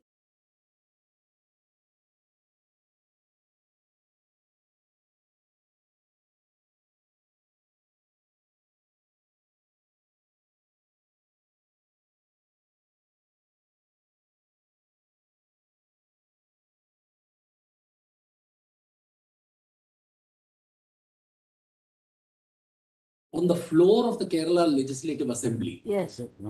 by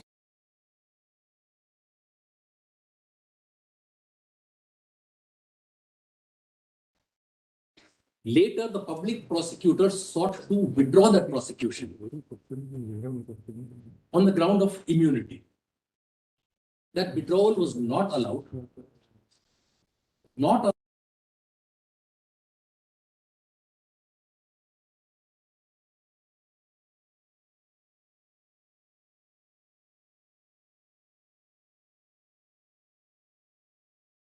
sorry. Yes, All right, I'm Mr. sorry. I'm Raju, answering. Mr. Raju Ramchandra, please listen to us. See, we want assistance. Lordship, please. Yes, yes, we'll assist. We, Ms. Patwalia, why don't you assist the court here? Yes. Please, where is Gaurav Agarwal? He is here. He is also there. Where is Gaurav? But Mr. Gaurav Agarwal is really busy as an amicus, he will not be able You to. assist Patwalia. Yes, You please Patwalia. Surely. And Patwalia, please assist us, right? We will do that. Because require the other verse you have heard, you know. I've. Yeah. Settle, well, we will also assist him. Yes, we That- need that's some not the assistance. If we concur with Narsingh Rao, then further Yes, that would yes. not be necessary. Absolutely, absolutely. Then send back the matter to the learned 3 judges or 2 judges for deciding it on merits. Yes. Correct. On merits, I am opposing him. No? Yes. On proposition of. We can't go into the question Yeah, of merits. that's fair. That has On to be proposition also of the constitutional principle, I feel my Lord Narasimha Rao is rightly decided. That is what Raju says. So no opposition to Raju unfortunately did not say, my Lord. He said many things and we went into a. No. He I mean, that's not fair. That doesn't make sense. he categorically said that he is protected by Narasimha, but the learned single judge has wrongly applied Narasimha. As a matter of fact, my Lord, as a matter of fact, my Lord, sometimes if we write a novel instead of, my Lord, a para, it is, my Lord, less effective. In a case of Kerala, which he was, my Lord, addressing, in Kerala there were hooliganism in the house, and the court said that they are not protected under 195. That was the one line which was required to be. I said vandalism instead of hooliganism. Yes, but it was a novel. I am giving a paragraph. All right, we will do that. Come, right. Come. See. Yes, but the council is requested to assist the court as an amicus curiae. Great. She full name, Gaurav Agarwal. Any initials? No. No, he writes Gaurav Agarwal. Only He Gaurav. writes Gaurav Agarwal. He is really Gaurav. Gaurav Agarwal, learned counsel, learned AOR, right? AOR is requested to assist Mr. Patwalia in this case. List this case when? January, right? After 7th. No, December. I would request for December.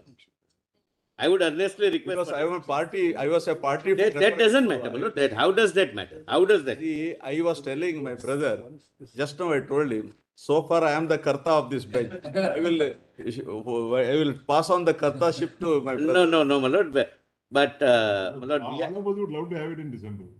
we are the co-partners, my Lord. We don't think that it will take more than a day. It cannot. It cannot. Should not take, my Lord. If we. Give a date. The Second. two perspectives, the judgments and the independent perspective of the amicus. You need not have paper book for that. Strictly speaking, you just have to examine. It's a question. I am not even open on And fact. assist to the But I think correctly the- decided or not. I'll give a paper book to him, my Lord. Well, 6th is all right for you? Any day when your lordship fixes it, so. 6th is Tuesday. That's all right. Tuesday is all right. Lordship, please. Lordship. List on 6th. Any vote given, any vote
on the lighter side. Your lordships only have the jurisdiction to grant an injunction. But here as a karta, the co-partners, my lord, injuncted your lordships, my lord, from, No, but Including the co-partners here. no. yes, my lord, but I can't, Solicitor, who included you as a co-partner here? my lord, here I, Self, no, my lord, my lord, I was only on two of us. see.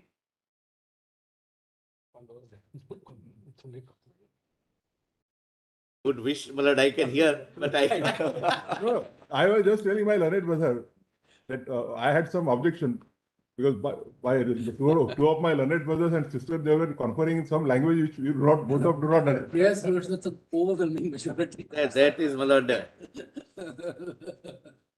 All right, I thank you. think, my lord, yes, my lord, all, the majority can confer in a different language. Yeah, yeah. All right, we will have it. Great. Obliged, your lord. Karta is recognizing the lady as a co-partner. Law has parliament has recognized. Then now, yes, of course, my lord, your ladyship can be a co-partner. And Vinita Sharma, again, I am a party. My lords have decided. Elder brother is party to Vinita. Yes, yes, my lord. But we have given a cut-off date, right? Yes, but I was not including on your lordship, lord. I was saying we are the co-partners. Date, please. Date, sir? Sir, date is-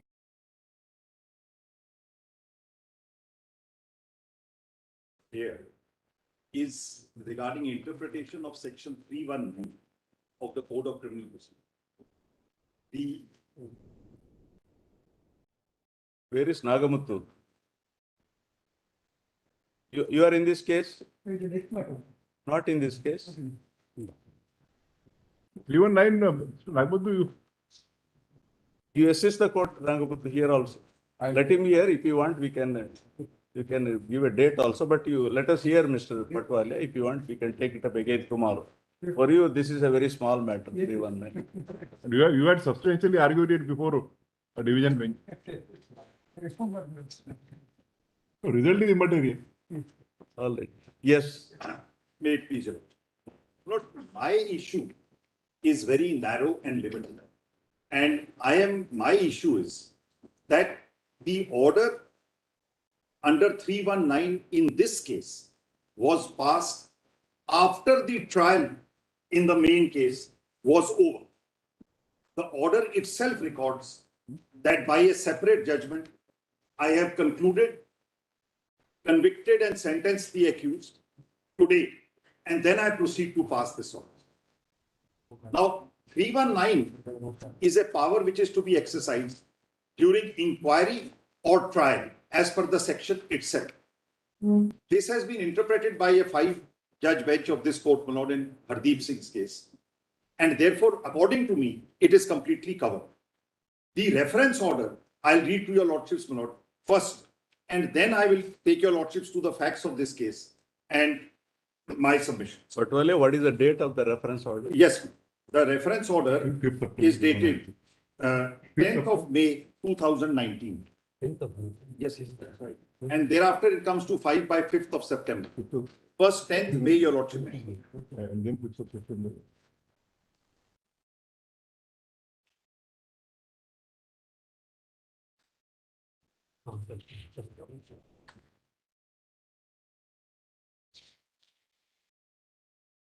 This is by, I think, learned 2 judges. Correct.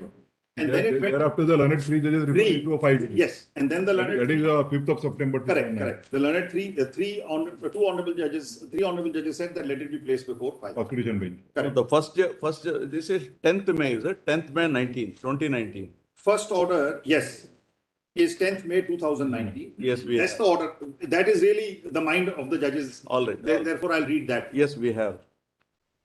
These criminal appeals are filed against the impugned judgment and order of the High Court. of- One minute, my learned. Just friend, one uh, second. Just one. All right. Yes, we have. My lord. Yes. These criminal appeals are filed against the impugned judgment and order of the High Court of Punjab and Haryana, dated 7th November 2017, passed in criminal revision number so-and-so and criminal revision number, where the High Court dismissed the criminal revision petitions and upheld the order of the trial court summoning the accused appellants under 319 of the Code of Criminal Procedure.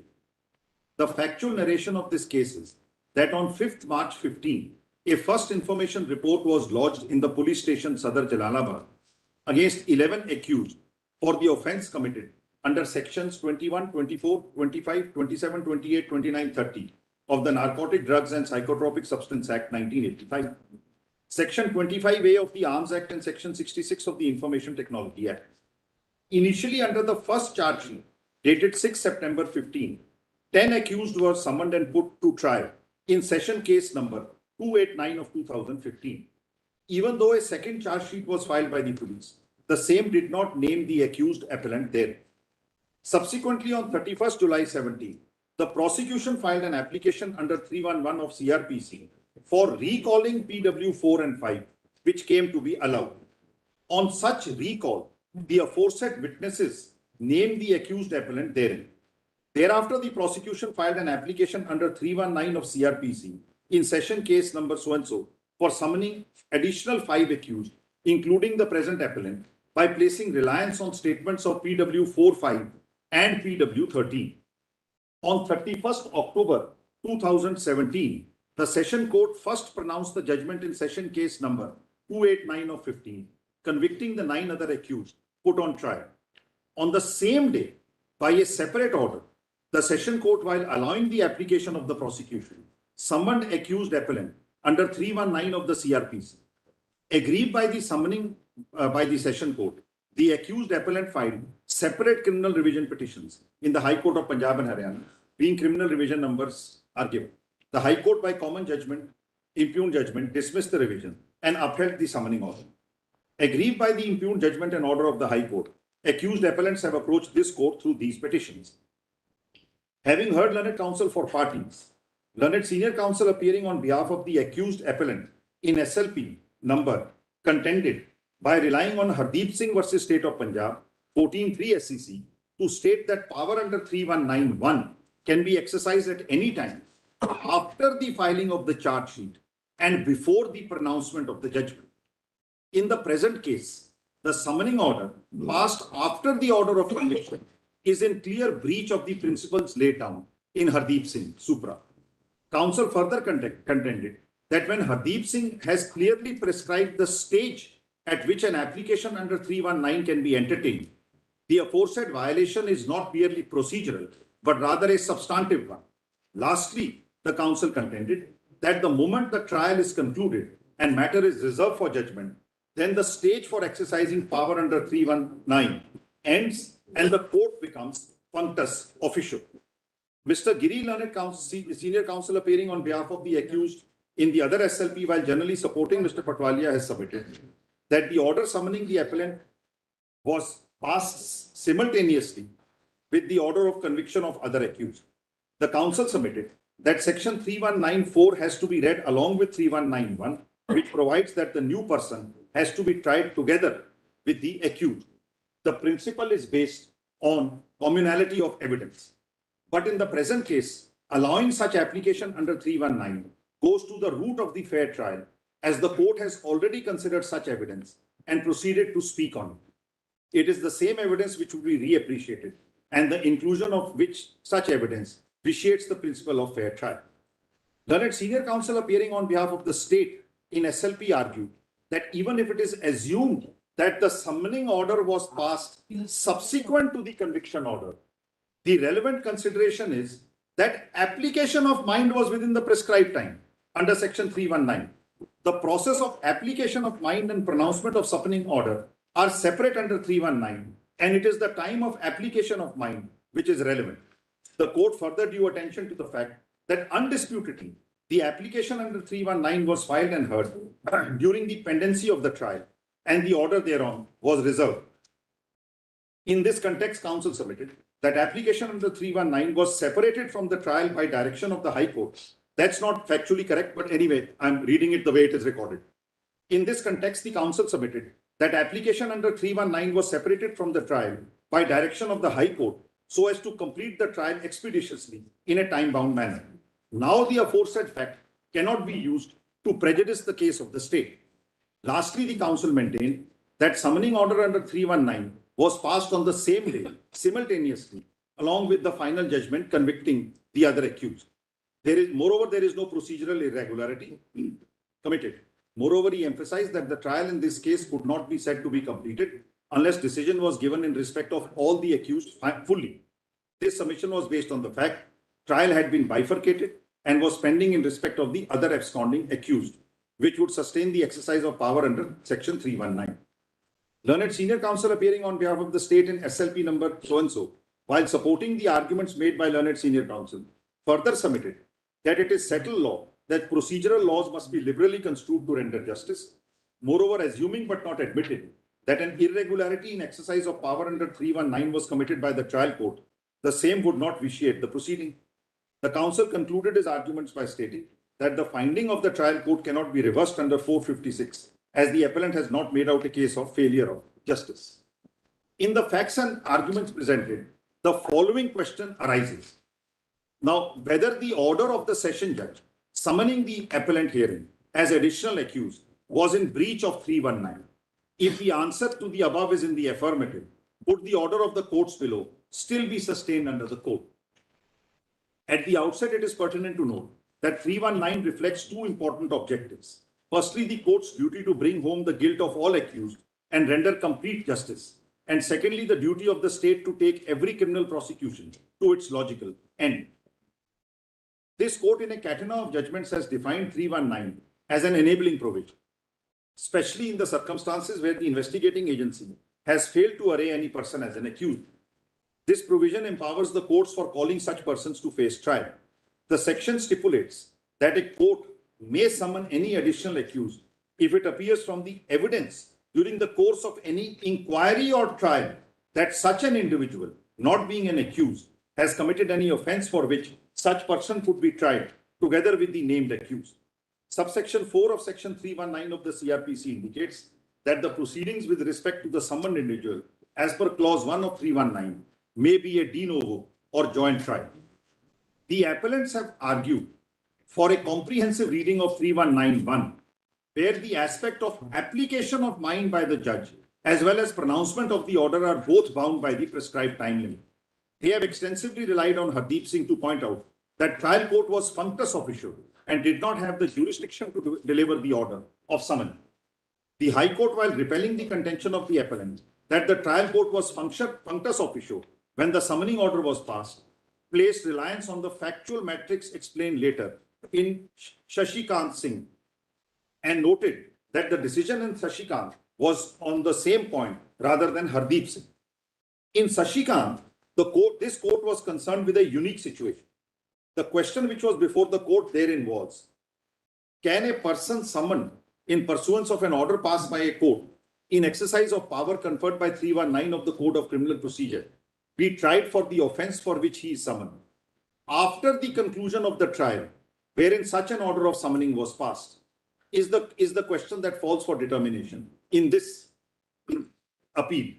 While answering the same, the two-judge bench in Shashikant held as follows.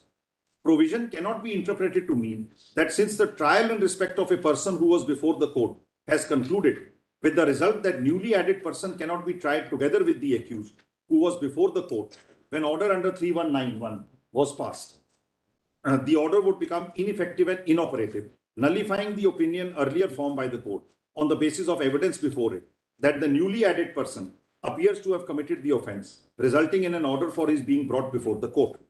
The mandate of law of fresh trial is mandatory, where the mandate that newly added accused can be tried together with the accused is directory. The High Court has placed extensive reliance on factual matrix of Shashikant's case to draw parallels between the similarities in both cases. The summoning order in the former case, the trial has ended, whereas in this case it was passed after the trial has ended, with after the passing of judgment in session case number so-and-so. Therefore, this court, while dealing with Shashikant, interpreted the law based on the facts available therein, whereas the present case has a different context altogether. In this context, it is important to note that when Hardeep Singh's case was heard by the two-judge bench, this court took note of the findings in Shashikant's case supra. The two-judge bench observed that in Shashikant, during the pendency of trial of an accused, another person was summoned by the trial court under section 319 of the code. But by the time he could be brought before the court, the trial against the accused was over. It was held by this court that the words could be tried together with the accused in section 319 were merely directory, and if the trial against the other accused is over, such a person who was subsequently added as an accused could be tried after the conclusion of the trial of the main accused. Taking note of the above two-judge bench in Hardeep Singh, referred the matter to three-judge bench on the following question. When the power under subsection 1 of section 319 of the Code of Criminal Procedure of addition of the accused can be exercised by a court, whether application under 319 of the code is not maintainable unless cross-examination of the witness is complete. What is the test and what are the guidelines of exercising power under subsection 1 of section 319 of the code? Whether such power can be exercised only if the court is satisfied that the accused summoned in all likelihood would be convicted. Subsequently, this court in the aforesaid matter of Hardeep Singh laid down the scope and extent of the powers of the court in the criminal justice system to array any person as an accused during the course of trial as per 319. The questions which were formulated by the larger bench were, what is the stage at which power under 319 of the Code of Criminal Procedure can be exercised? Whether the word evidence used in section 319 of the Code of Criminal Procedure would only mean evidence tested by cross-examination, or the court can exercise the power under the said provision, even on the basis of statement made in the examination in chief. Whether the word evidence used in 3191 of the Code of Criminal Procedure has been used in a comprehensive sense and includes evidence collected during investigation, or the word evidence is limited to evidence recorded during trial. What is the nature of satisfaction required to invoke the power under 319 of the Code of Criminal Procedure to arraign the accused? Whether the power under 3191 of the Code can be exercised only if the court is satisfied that the accused summoned will in all likelihood be convicted? Does the power under 319 extend to persons not named in the FIR or named in the FIR but not charged? We note that the difference of formulation in the reference question and the final order of the Constitution bench with respect to question 1 makes a difference with regard to the present case. It is precisely the gap between the restricted formulation of question number 1 by the Constitution bench and question number 1 in the reference order of Hardeep Singh, which these unique facts fit in. The earlier question number 1 in the reference order was broader in comparison to reformulated question by the Constitution bench. It is this marginal area which is sub silento, which needs to be referred to a larger bench. Again, in Hardeep Singh, the Constitution bench set out to answer the questions referred above. In this part, we are mostly concerned with the first question. The court, while assessing the ambit of the term trial, was concerned with the stage during which the power under 319 can be exercised, could be exercised. In this regard, it was held, since after the filing of the charge sheet, the court reaches the stage of inquiry, and as soon as the court files the charges, the trial commences, and therefore the power under 319 can be exercised at any time after the charge sheet is filed and before the pronouncement of judgment, except during the stage of section 2078 Code of Criminal Procedure, committal, etc., which is only a pre-trial stage intended to put the process into motion. This stage cannot be said to be a judicial step in the true sense, for it only requires an application of mind rather than a judicial application of mind. It was contended that the question of law here is unique to the present case, and the earlier judgment of Hardeep Singh did not have an opportunity to cast any light about the validity of the summoning orders pronounced after the passing of the judgment. They further argued that Hardeep Singh treats 309 in an isolated manner without taking into consideration the spirit and mandate of the court. To strengthen the aforesaid submission, the state further 465 was introduced to provide for a balanced mechanism under the criminal justice system to stop courts from getting into hyper-technicalities and committing serious violations. Court in Hardeep Singh has not considered the above principles or the issue that could possibly arise before the trial court while dealing with application under 319. The state therefore submitted that 319 should not be treated as an isolated island, should be given a pragmatic interpretation by keeping in view the entire mandate of the court to render complete justice. Needs to be determined whether trial is said to be fully concluded, even if the bifurcated trial in respect of absconding accused is still pending consideration. The appellant herein contended that observations made in Hardeep Singh cannot be diluted by a bench of this type. We have considered the averments made by the council on behalf of both the parties. We feel it would be appropriate to place the same for consideration before a larger bench. However, we are of the considered opinion that power under 319 being extraordinary in nature, the trial court should be cautious while summoning the accused to avoid complexities to ensure fair trial. We must remind ourselves that timely disposal of matters furthers the interest of justice. After perusing the relevant facts and circumstances, following substantial questions of law arise: whether the trial court has power under 319 of CRPC for summoning additional accused when the trial with respect to other co-accused has ended and the judgment of conviction rendered on the same date before pronouncing the summoning order; whether the trial court has power under 319 for summoning additional accused when the trial in respect of certain other absconding accused is ongoing pending, having been bifurcated from the main trial. What are the guidelines that the competent court must follow while exercising power under 319? Then, my lord, matter should be placed before the Honorable Chief Justice. Then 5th September, the court said that it should go before.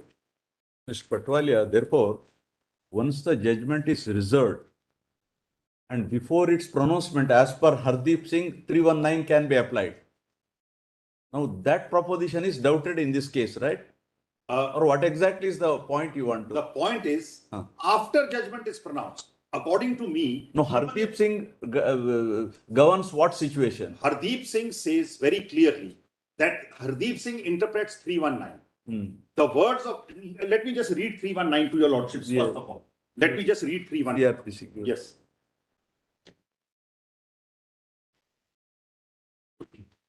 According to me, my lord, my case is crystal clear, completely covered by what Hardeep Singh says. And this whole argument that application of mind time has to be seen is neither here nor there, because application of mind, it's the order of the court. Application of mind can be if the court has applied mind and deferred it and then ultimately decided it at a later stage. So just let me read 319. 319 is crystal clear. It was referred for interpretation, and Hardeep Singh is consistently followed by courts thereafter. There are judgments of this honorable court consistently following Hardeep Singh, and according to me, I am in no grey area. My case is completely covered by Hardeep Singh's view. But anyway, let me before that, just tell us some basic facts in your case. Yes. Basic facts, then we will come to 319. Let me just read 319 and then I'll go to the basic facts. Power, 319 says, power to proceed against other persons appearing to be guilty of offence, where in the course of any inquiry into or trial of an offence, it appears from the evidence that any person not being the accused has committed any offence for which such person should be tried together with the accused, the court may proceed against such person for the offence which he appears to have committed. So the crucial words are, where in the course of any inquiry into or trial of an offence. That's the stage at which 319 can be used. Now, my lord, just kindly have one or two other sections, my lord. Just kindly see here itself, section 353. What 3? 53.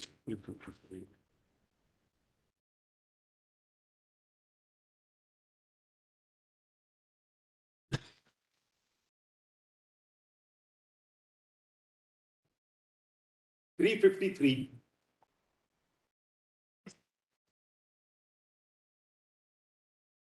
Dealing with judgment.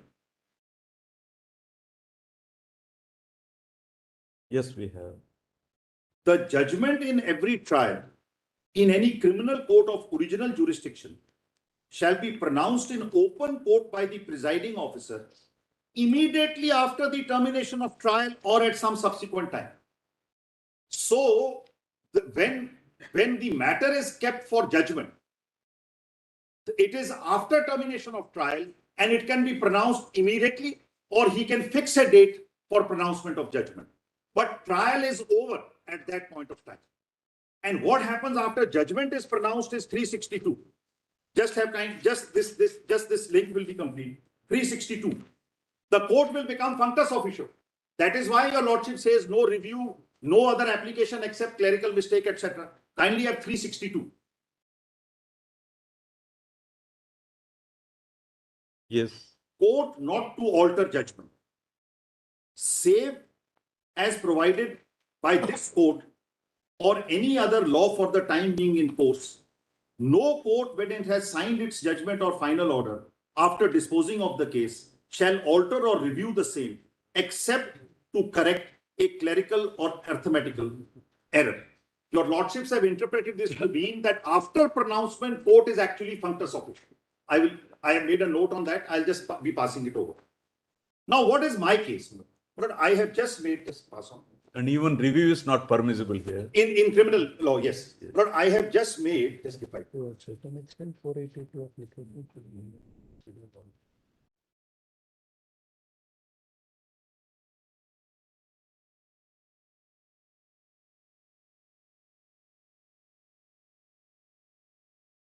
yes, just kindly see this list of dates. I'll tell your lordships in my own words. Basic facts we should know. Yes, I'm going to give your lordship the facts. And in fact, there is a huge, this one, I am also a politician. What has happened in this case, I'll give your lordships a broad overview and then I'll make out my case. I come from a political family in the state of Punjab. My father was an education minister in the earlier years. Of course, now he is no more. I actually contested elections for the last 2-3 decades. Earlier, I contested with the Congress. Then I became leader of opposition in the Aam Aadmi Party. When this whole episode happened, I was leader of opposition of the Aam Aadmi Party. I was exposing all these sand scams and other scams. This is my pleaded case. It's not something out of the pleadings. So I was exposing all these scams. Now what happens is that on 5th March 2015, and if your lordship will have page 1, I'll just quickly take your lordship through this list of dates, and then I just quickly, and then because depending on whether I had other arguments of malafide, etc. So if your lordship in this combination will examine only my first submission. No, we are only considering the referred question. All right. Rest of all, I think it has to go back to So then I will give your lordships broadly the factual basis and in the setting in which the case arises, and then go to the referred question straight away. So after giving your lordship broadly the setting in which the case is arising and what actually happened, so that your lordship has an overview. So my lord, on 5th of March 2015, an FIR is lodged under the NDPS Act and under the Arms Act, etc. A total of at police station Sadar Jalalabad, district Fazilka, against 11 accused persons for heroin trade.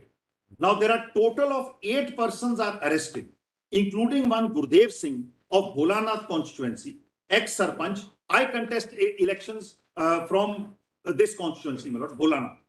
Sarpanch and ex-chairman market committee. Alleged recoveries are made from them.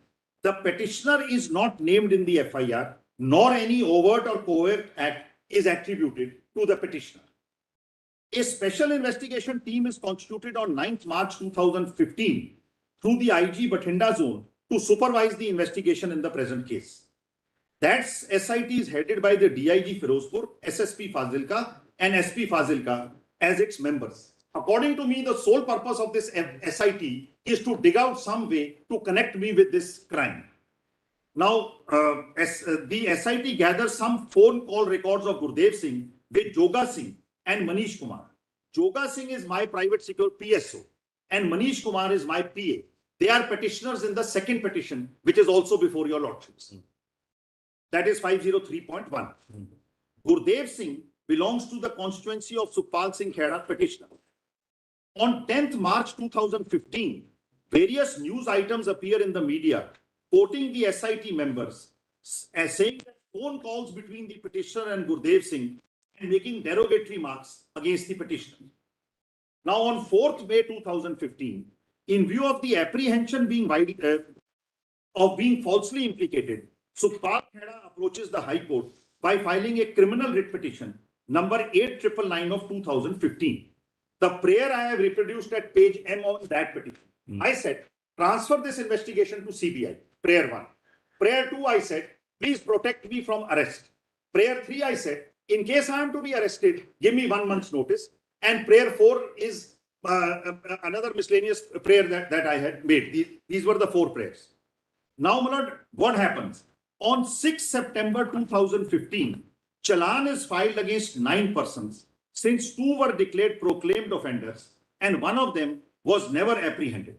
So the trial actually is against 11, but initial challan is only against 9 because 2 are declared proclaimed offenders. Now, thereafter, my lord, the investigating agency files an affidavit through the SSP Fazilka and writ petition number so and so. That is my writ petition. Now, this is very crucial, extremely crucial. On 6th July 2016, evidence of PW4, that is Ajmer Singh DSP, and PW5 Jaspant Singh Inspector was completed, and a request by the prosecution for recalling on the same day is declined by the trial. So these 2 persons, Ajmer Singh and Jaswant Singh, who will ultimately then come back by a 311 application, they tender their evidence. In their evidence, they talk about me, but they do not say I am in any way connected with the crime.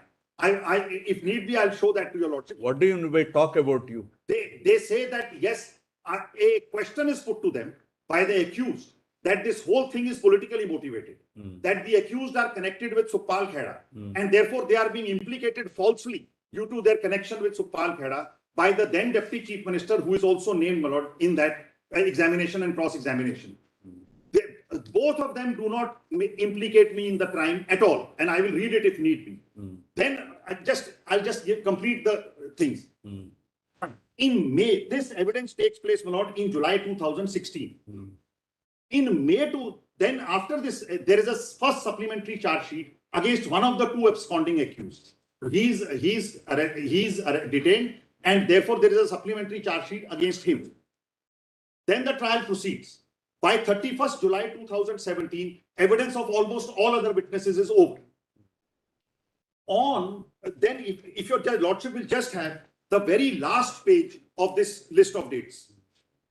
Just this, what I've given. Just kindly have the very last page. Page 26. Just see these dates, how the matter proceeds. So 6 September 2015, your lordship has that date or not? 6 September 2015 is the charge sheet against the 9 original persons. 18th October 2016 is the first supplementary charge sheet against that one of the absconding accused who is then caught. 28th May 2017 is the mining scam raised by me in the newspapers. One minister has to resign as a result of that. It becomes a huge scandal and a big issue in the state. In my rejoinder, I have placed those newspapers on the record. Now, my lord, it is then that on 20th July 2017, a second supplementary charge sheet is filed. The second supplementary charge sheet does not say anything, but is only filed for the purpose of placing on record some alleged call records of conversations between Gurdev Singh, his sister Charanjit Kaur, between, they say, me and my PS. That's the sole purpose of this second supplementary charge. After this second supplementary charge sheet is filed on 20th July, hot on heels, 31st July 2017, an application is filed for recalling of those 2 persons, PW4 and 5. The reason, those 2 police officers, the reason given in the application is their conversation with the accused and the call records have to be connected with the accused. That's the reason in the application for recall. Recall originally had been declined. I had read to your lordships. This recall application is allowed on 17th August 2017. On 14th September 2017, these 2 witnesses are re-examined. In their 2-3 pages of re-examination, they do not talk about any other accused. Their whole evidence is about linking me with the call records and Gurdev Singh. Now, that original statement turns curtain, and that's the whole purpose of their examination on this 14th September 2017. Then, my lord, on 21st September, they get one more person to say, I have got records from the telephone companies regarding those calls. He is asked to state that, have you got a 65B certificate? He says, I don't have a 65B certificate. In the evidence, in the written statement filed here, 2 undated 65B certificates are produced by the state, just pushed in. So I have an issue about that. Then, my lord, so after 14th September, 21st September, when this evidence, according to me, in commas, is procured against me, through persons who had already testified and never blamed me, this application under 319 is filed on 21st September, and shortly it is allowed, and that is how I am made an accused in the trial. So one of my main... What is the date on which the application is allowed? Yes, the date on which the application is allowed is 31st October 2017. What date? What date? 31st October 2017, the same day when the judgment is pronounced of conviction and sentence. So, my lord, according to me, Hardeep Singh also says what kind of evidence is required. And I had addressed at great length about the fact that, leave aside my first submission, this evidence is completely procured to fix me. And therefore, my lord, that is one of my main submissions. But in any case, That is on the merits of the matter. That's We have to. I just wanted to give your lordships a sort of a setting. And what do they say? How are they linking me? They say the same two officers who came. They say when these... Particularly, again, we can't go into the merits of the matter. Well, I'm just We giving have your to examine lordships. as to whether In the next 5 minutes, I'm just going to give your lordships a little flavor of what I am facing. So that's all, and then I'll come to the questions. I have prepared several. we are called upon to answer some question, and we have to limit ourselves to that. All. This is my submission, my lord. In fact, it is only a reference. So, my lords are contemplating about the reference only. As far as the merits are concerned, my lord, that will be seen by. That is what I have said. Grateful, so grateful, so grateful. Yes. Yes. Yes, Mr. Patwalia. Flavor, so that our appetite. So I just before lunch, my lord, I say. So Some food for thought. So just two more lines and I finish this. Two more. Because not his whole life, it's a life-changing situation for him. He was the leader of the opposition. He had to resign. He had to quit. His family is one of the premier families in the state. It's smeared on the basis. Now, what happens interestingly more? On the basis of this FIR now, there is a PMLA against me.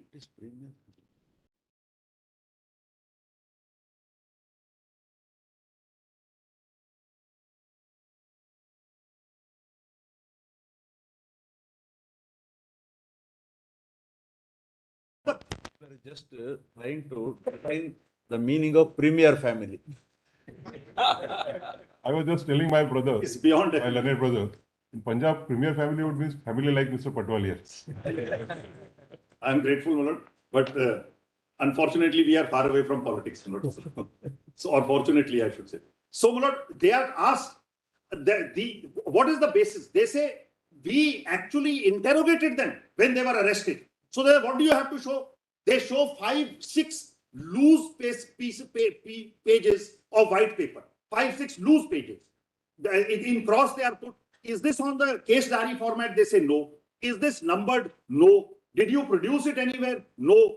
So 7-8 loose white pages, sheets of cross-examination are the basis of all. So, Lord, that is how, therefore, I am now, I then, after that, I went in revision before the High Court. High Court rejected it, ultimately saying that High Court basically said two things. High Court relied on Shrikant, but the reference order itself put Shrikant out of the picture by saying Shrikant was on a totally different factual situation, because in Shrikant, the order under 319 was made admittedly during the pendency of the trial. But because Patwalia, if the trial court had allowed 319 application before the pronouncement of the judgment, perhaps you had no case according. on my first point, yes. No, merits, we are not examining Yes, facts. yes, yes. You had no problem. You had no problem. I would not have been able to argue that that Hardeep Singh's is violated. Yes, your lordship is right. All right. Now, judgment was pronounced on the same day this 319 application was allowed. Correct. Before the pronouncement of the judgment, if 319 is allowed and then judgment is pronounced, what objection do you have? Well, then I could have had an objection, because once the judgment, the trial was over earlier. The trial had been concluded, matter was kept for judgment, and therefore, by virtue of 353, therefore the court could not have done it. Well, with my lord's mention only one thing. Well, Hardeep Singh, which my friend is lying upon, says till pronouncement. I can read that. It is not conclusion of trial. Hardeep Singh says till pronouncement. So I'll refer to the paragraph. He's relying I will upon. also read it, my lord. Let my friend not be very anxious. No, I'm just saying the Hardeep Singh you are relying upon, that says till. So therefore, your lordship put me a question. It says inquiry or trial. According to me, His contention appears.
question we want to ask.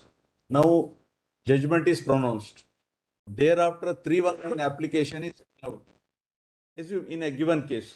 Now, that has to be separately numbered, is it? What is the procedure there? So I'll tell your lordship what happened. What happens there? Well, in the present case, We are. it was already So separated. same case can't continue. Same case can't continue. Well, in the present case, it We was are already before separated. institution It was already separated. In the present case, it was already separated.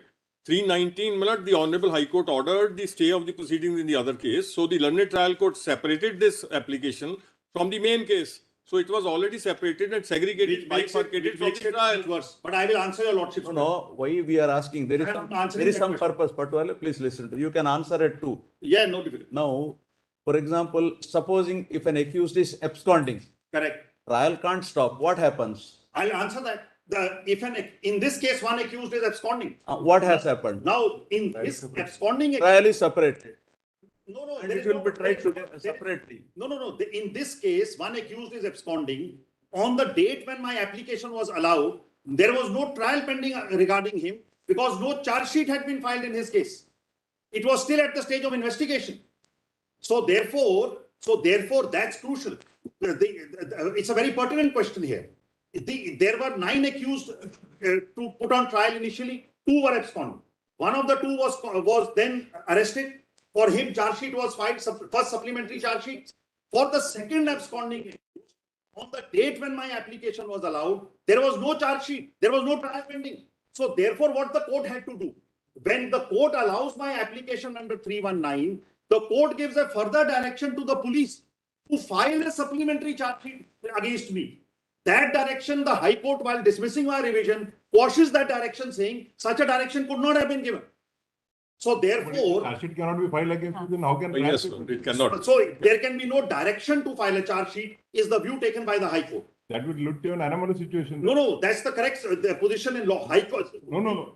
If the High Court has quashed the direction to file a charge sheet, Correct. and also on the other hand, granted permission to conduct a trial against you. So can there be a trial without a charge sheet? Yes, that's precisely the point. Therefore, this 319, Mr. Gai, please allow me to finish. It is all right. I'm just putting my facts forth. We will hear you, sir.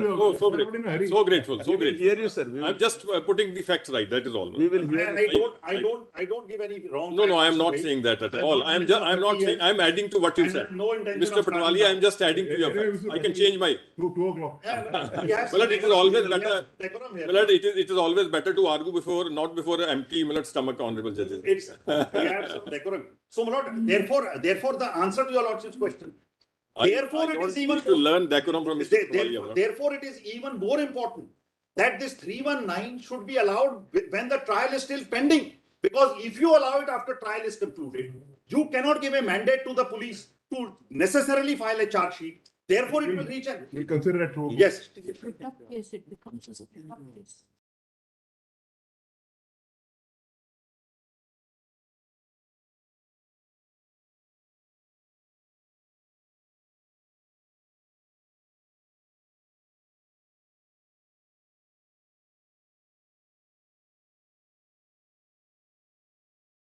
Please take it. Nagamuthu also.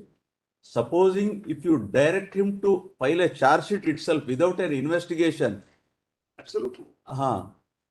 is it permissible? You are presupposing, the judge presupposes that he is an accused. So, therefore, my That is lord, why- It requires an investigation, if I am right, assuming it to be so under let me 170. answer your lordship. Well, with respect, Let me answer your lordship's question. There- Subsection 4. Therefore, my lord, Yes, sir. 319 necessarily has to be allowed when there is some trial pending. Because it cannot be allowed in a situation when there is no trial pending.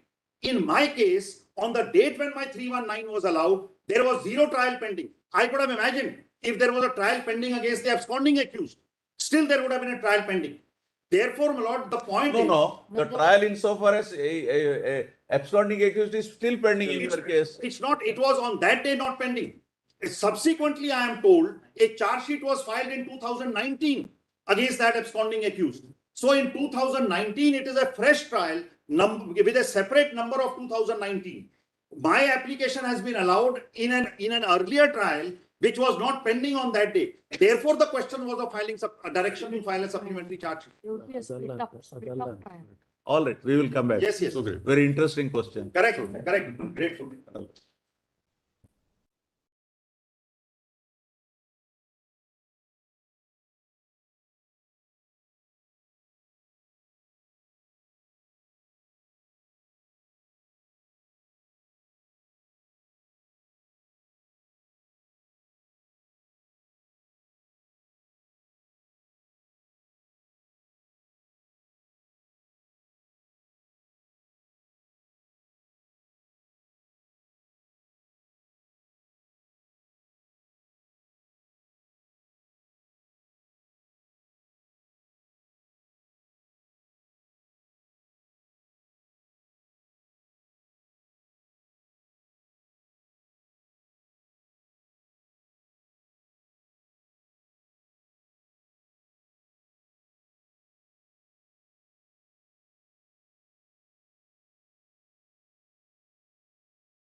Just so that your lordship can possibly make a note, my application under 319 was allowed in session case number 289 of. Your application or application implementing you? Sorry, not the application impleading me as an. You had filed an application, you will straight away dismiss your case. Right. So that application was allowed in session case number 289 of 2015. That was not pending on that date. Correct. The case against that one absconding accused, the charge sheet against him is filed on 3rd September 2019. And that case is now session case number 217 of 2019. My application, if at all I lose everywhere, has now to proceed in session case of 15, which today is no longer pending. So therefore, that is the factual position where things stand. Now, my lord, I think I should take your lordship to Hardeep Singh straight away. But before that, just one provision I want to point out, I could not point out. Just kindly have section 437, subsection 7.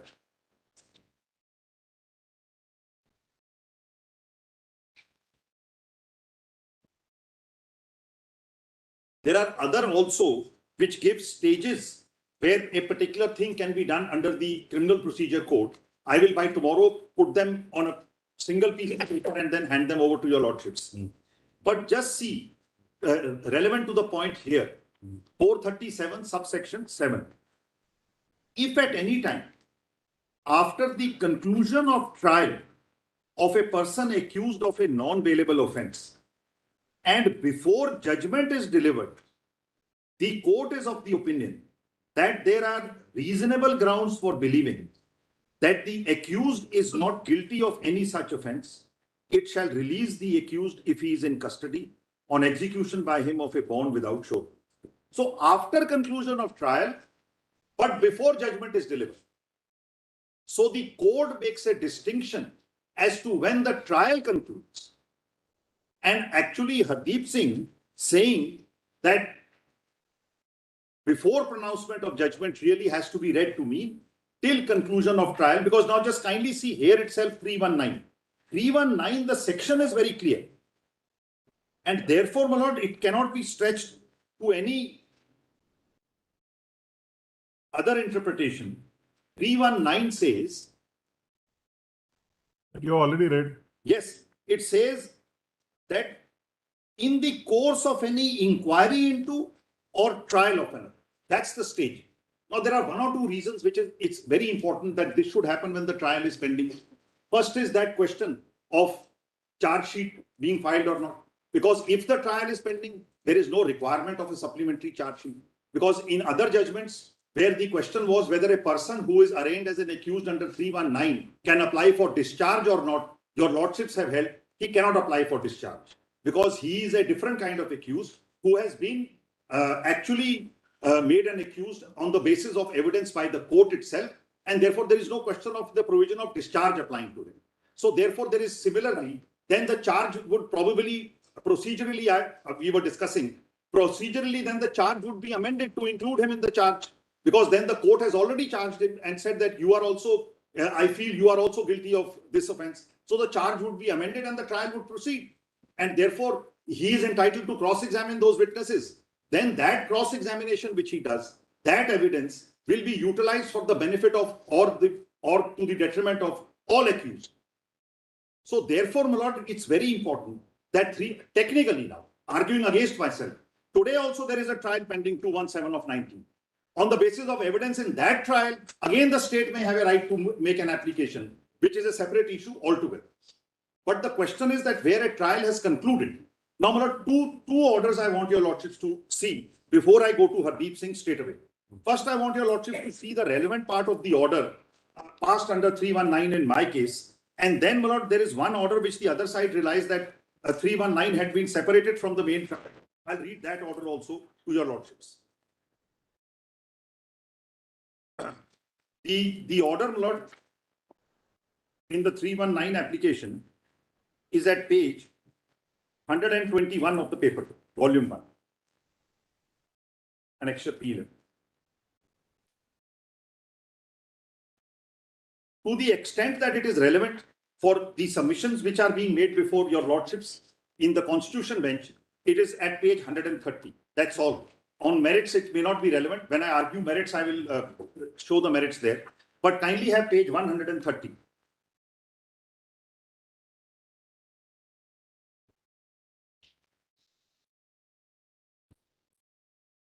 As Things stand out. correct.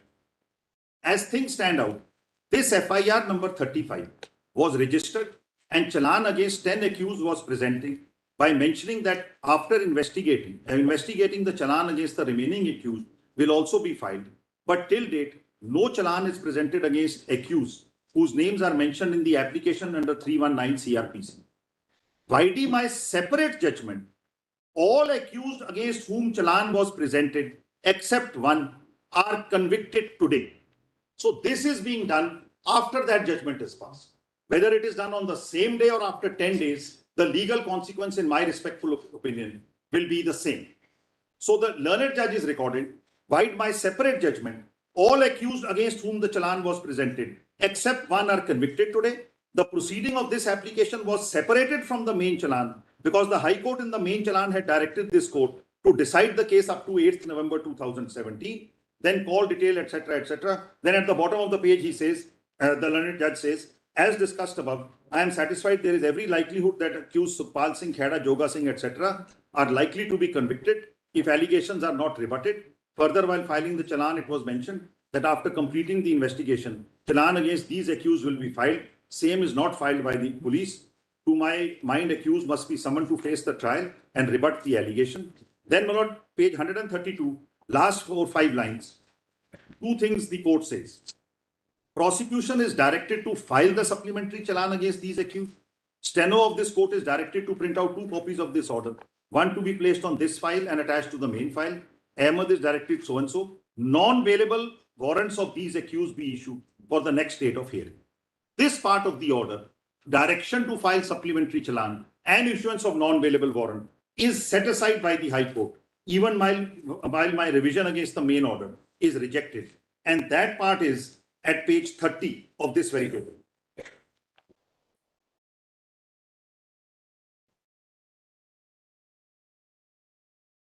Actually, page 29, if I can read, bottom.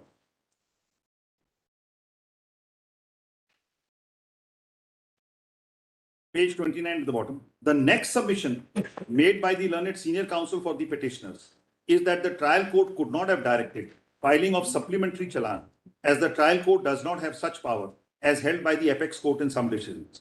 I have no doubt in my mind that the law is strict that the court does not have power to order filing of a supplementary charge sheet. But then there are peculiar facts in the present case.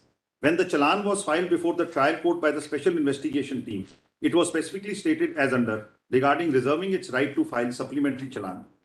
In connection to absconding persons and suspected persons, investigation is going on.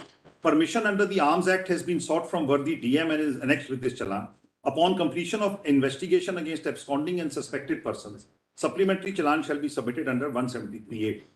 It is settled legal position that filing of supplementary challan, one or in multiples, is permissible under 173 Code of Criminal Procedure. To contend that first supplementary challan was filed and in that the petitioners were not named would be no answer, because the authority to file one more supplementary charge sheet of the investigating machinery has not been taken away. Therefore, the investigating agency is entitled to file supplementary charge sheet. As stated by me, the direction to file supplementary charge sheet will have to be read down in the order impugned as the liberty to the investigating agency to file supplementary charge sheet if they want. Accordingly, the said part of the order will have to be modified to bring it in consonance with the settled legal position, which I will do hereinafter. The next submission made by the counsel for the petitioner that the trial court could not have issued non-bailable warrant against the accused must be upheld. It is well settled position that such a course of action should not be pressed into service. The trial court has not recorded a single reason as to why instead of issuing summon, straightaway warrants have been issued. I think the trial court has overdone it. It was not justified. Hence, the part of the order issuing non-bailable warrants is set aside. Then the ultimate order is brought. That order 2I. The order directing filing of supplementary charge sheet is modified and shall be read as under.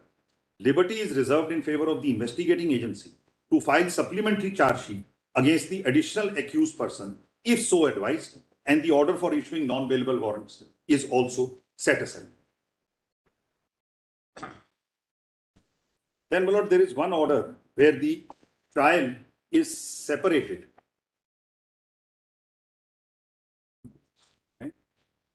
That is the annexure R3 with a written statement filed by the state with the counter affidavit at page 245 of the paper. You the second one. Counter. Counter.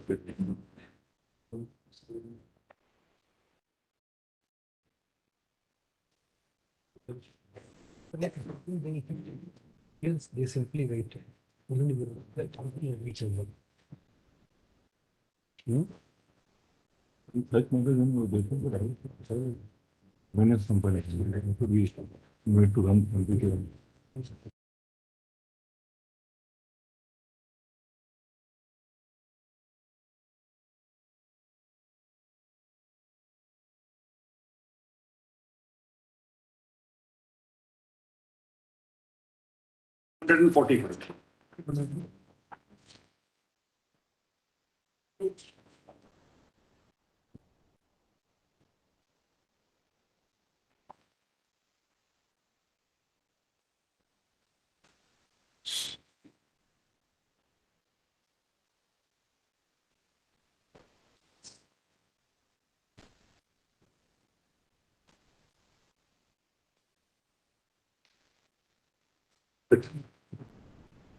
I have no notices issued to me at any stage of the 319 application.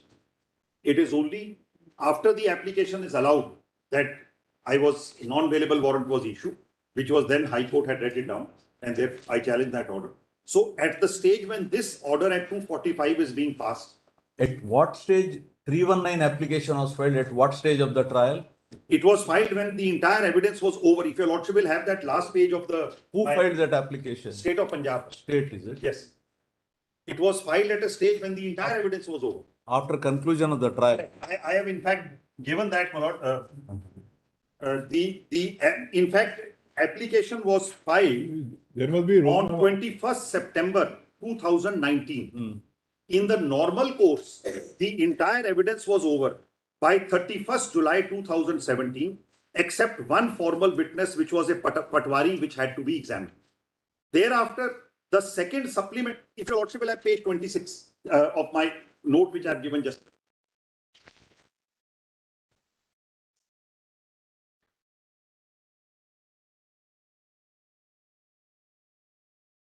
The last page. It was a forced application. It was the evidence was created and then the application is filed. In fact, my lord, I just want to read this. What do you mean by created, Mr. Patwalia? Two witnesses who had already been examined and who said nothing about me are then recalled by moving a 311 application. In the recall application, the reason given for recalling those witnesses is we want to connect the call records, which we are now filing with a supplementary charge sheet, with the accused already arraigned in this case. That's the reason given in the 311 application for recalling those witnesses. That the call records which we are filing in our second supplementary charge sheet on 20th July 17, when almost entire evidence is over. The call records are of 2015 onwards, which was already with them. So then they say, we are filing this, the 311 application is filed saying, in the supplementary charge sheet, which we have filed 10 days ago, 311 application is filed on 31st July. 20th July is the supplementary charge sheet. 311 application says, in the supplementary charge sheet, which we filed 10 days ago, we have placed call records. We want to re-examine these two witnesses to connect those call records with the already existing accused. That application is allowed by the trial court on 17th August 2017 by recording this submission, which I am orally telling your lordship, that these call records are to be connected with the existing accused. That order is on the record. I can read it just now. Then, when that application is allowed on that basis, these two witnesses come back for re-examination. In their re-examination of 2 pages, they don't utter a single word about the existing accused. The entire re-examination is connecting call records with me by relying on investigation and case diaries when the accused were in custody of the police. Now that evidence is, according to me, not admissible at all, but that's a separate issue. All right. So We then, we need not go into all those. no, Only therefore, you have to answer the question. Therefore, after those 2 witnesses are recalled and examined on 14th September 2017, within the next 7 days, examined on the same day. So the 2 witnesses are examined on 14th September 17. A third witness is examined on 21st September 17, who says, I have got this information from those Airtel and those service providers. He's asked, have you got a 65B certificate? They say no. 2 certificates have suddenly appeared in the counter. But his examination is 21st September. The very same day this 319 is filed by the state. On 21st, relying only on this re-examination of 4-5 and PW13, who is examined a week ago. That's all they rely on. And then that application is allowed. So I am not a party there at that point of time. No notice is issued. But I must tell you a lot. But there is a judgment of this court which says that notice is not necessary. Malad, there is actually, Mr. Nagbatu. Malad, actually there is a judgment of this court of the division bench which says notice should be issued. I am a little doubtful about whether it is laying down law which is correct or not. It says notice should be issued. And that judgment actually is from the Karnataka jurisdiction. Relying on that judgment, there is a revision order of Karnataka High Court giving general instructions to all the session judges in the state of Karnataka that before you allow a 319, you must issue notice to all. In fact, if your lordship wants, that judgment is reported as 2015 9 SCC 244. That judgment lays down 2 propositions. One, of course, according to me, is completely correct. The second, I am not getting into at the moment. The one proposition it lays down is the main issue that arose was whether a accused who is arraigned under 319 can file an application for discharge. So the view which your lordship takes is such an accused cannot file an application for discharge. Correct. That's right. Because already on the basis of evidence, he has been arraigned as an accused. But that judgment equally takes a view that he must get notice. Now, I am very happy, my lord. This alone is enough to set aside my order. It is without notice. But anyway, I am not for the time being relying here on that, my lord. And I am not going to make that submission also because we are, I feel I am much stronger on other issues, my lord. The quality. All right, now on these dates, you say 21/9/2017, PW 13 was examined. Correct. After that, it was posted for judgment. When was it posted? The date is not given.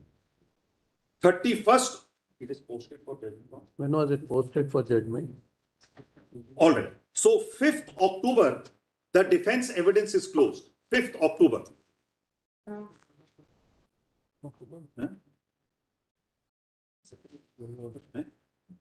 No, there's a order. I can just point out the dates while it's been with me. No, we are asking. All. 6th. When it, Defense evidence closed. Your 313, their 313 must have been recorded on 510. 4th of October. 4th October 2017, 313 is recorded. On 10th October and 16th October, cross-examination is done and then the defense is closed. And matter is posted for judgment. And ultimately, the judgment is announced on. Now, when was it posted for judgment? I have those Zimini orders. But we have placed them on record. I just tell you a lot. All those orders are on the record. We had placed them.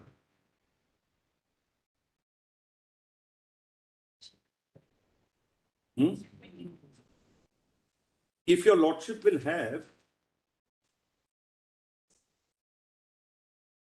page 545. The Zimini orders are all there,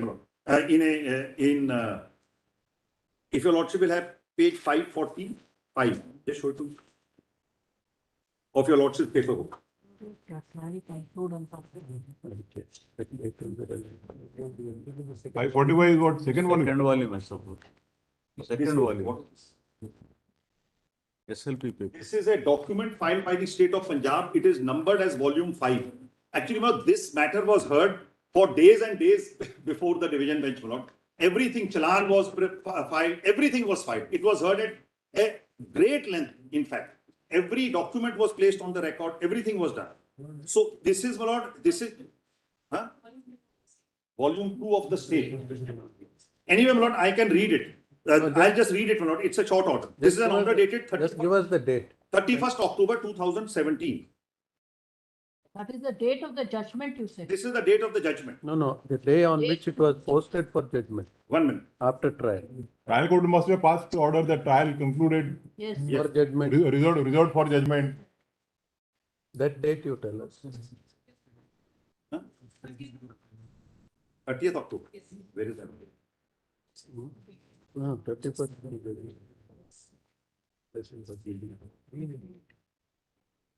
In the course of. Of defense evidence.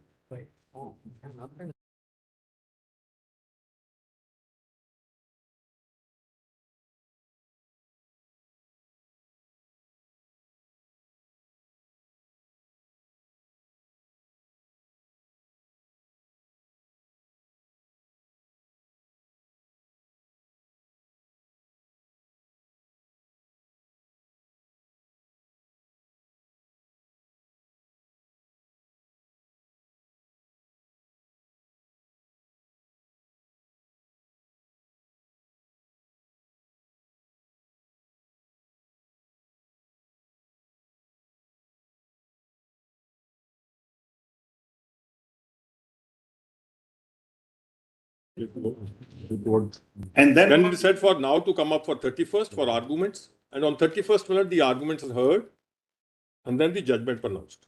the order of 31st is no DW is present, neither opted to be examined. Arguments heard, while by separate detailed judgment of the even day, accused so and so, so and so, so and so are convicted under NDPS Act, whereas accused Same day. acquitted. No. Same date. No. Same day. Just tell us one thing. It was reserved for judgment on 31st and same day it is pronounced. No, It was never never reserved. It was never reserved. It was never reserved. 31st minute, the arguments are heard and pronounced. And pronounced. Please. Dictated. Open court judgment, dictation. Or was the reason later given? Well, general, well, it's a white separate order. The court. No, we are asking you. Please. Was it an open court dictation? No. That means it was prepared before reserving, is it? Well, normally, the judgment is pronounced, the order is pronounced, and thereafter the judgment is released. So, it is normally the pronouncement on the. It has to be. Well, what is, because the copy has to be supplied to the accused. Normally, it should be reserved and then the copy, because the copy has to be supplied to the It accused. says last who is line sent in of this very- custody. Last So line of this very order says copy of judgment When the- provided to the accused free of cost. Yes, it has to be supplied. 31st October, arguments were being heard. Yes. And on the same day, reserved and immediately pronounced. Pronounced. In other words, before conclusion of the argument, judgment was prepared. Well, it is it is How not many there. page judgment? How many page Well, judgment? I'll just refer to. Without revisions. Volume 3. Or what? The judgment is in volume 3. Just check it out. Or otherwise it has to be dictated in open court. It's a 120 page judgment.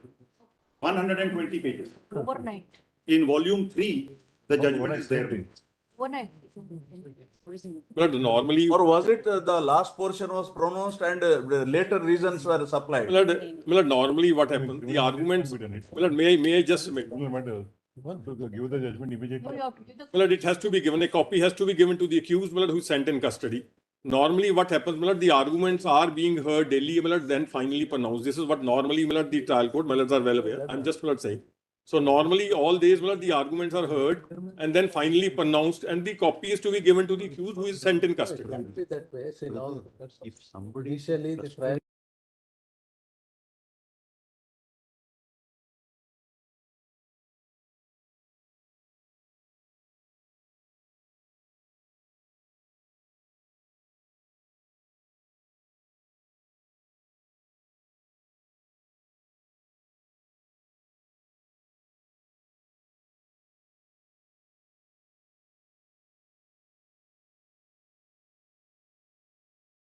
time also. As far as the judgment and the reference is concerned, well, that is entirely different, but I'll bring to the honorable notice of the honorable court. One in the High Court, you can't pronounce the judgment and say reasons to follow. Please.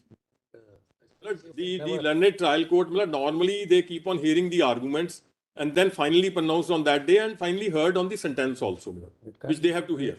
No, because an opportunity, even after recording an order of conviction, Please. an opportunity has to be given to It has to be given. sentence. It has been given. It has been given. What is done is a judgment is passed regarding But the there- conviction. There's some anxiety. If it is closed on 31st Please. and a 120-page judgment pronounced on the same day, it would have been a different matter that the learned judge would have finished the arguments on 31st and then started dictating the judgment in the open court. Then it could have gone for a day or day two, and then that judgment would have been pronounced in the presence of the accused. And thereafter, he would ought to have been given an opportunity to hear him on sentence. Yes, this is But a 120-page judgment, that my learned senior brother expressed. rightly. Was it drafted even prior to the arguments were over? What the learned trial courts, Mr. Patwalia, just Patwalia, what the earlier learned trial years. courts normally do is, they hear That when the court is, what the learned trial courts generally do is, with the arguments going on, they keep on writing the judgment so that it is pronounced and then for sentence. Never done. Normally, this is what. Then you are not applying your mind to the With the arguments, this is, that will be regarding if they challenge And the it's judgment. not a reasoned judgment at all. You are not applying your Well, mind to the then that will be regarding the If judgment. the last word is argued, it should be okay. It should be, it should be. Normally it should be, and it should always be. Now, what happened to that judgment? Is it an appeal now? Yes, so that will be decided in appeal. That is an appeal before the Honorable High Court. So that judgment is before the Honorable High Court. My friend is not interested in that at all because that is the other accused. Anyway, they must have got message by now. They must have. That is still pending decision in the Honorable High Court. As far as this case is concerned, the reference is entirely different. Out of just curiosity, because Definitely. Because I also asked my colleague, this 120-page judgment. That is what I asked. The judgment is 120. So it seems to be very efficient learned trial court. we have our own doubts with highest amount of efficiency. Can such a judgment be, ready within an hour or two? In fact, the unless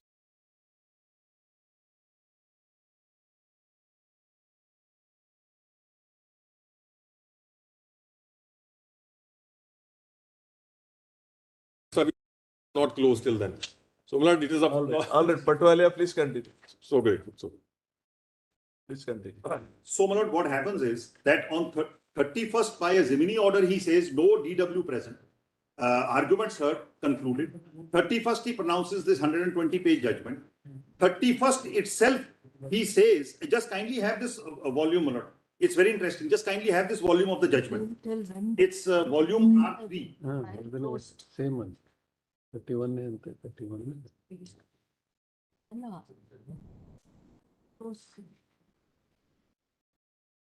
Defense evidence last attempt. The Zemini order of 31st says no DW present. Arguments heard. What page you are reading? My lord, just R3, just kindly have page 109, which is the last page of the judgment. And just kindly see, my lord, all witnesses carefully examined, carefully considered, they're recorded, and then have 109.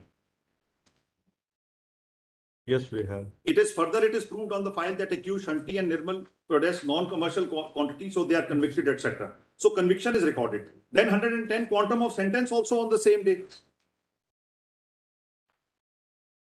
Heard on the question of quantifying sentence to be awarded, and then quantum of sentence on the same day. And on the same day, then he decides the 319 also. After doing all this.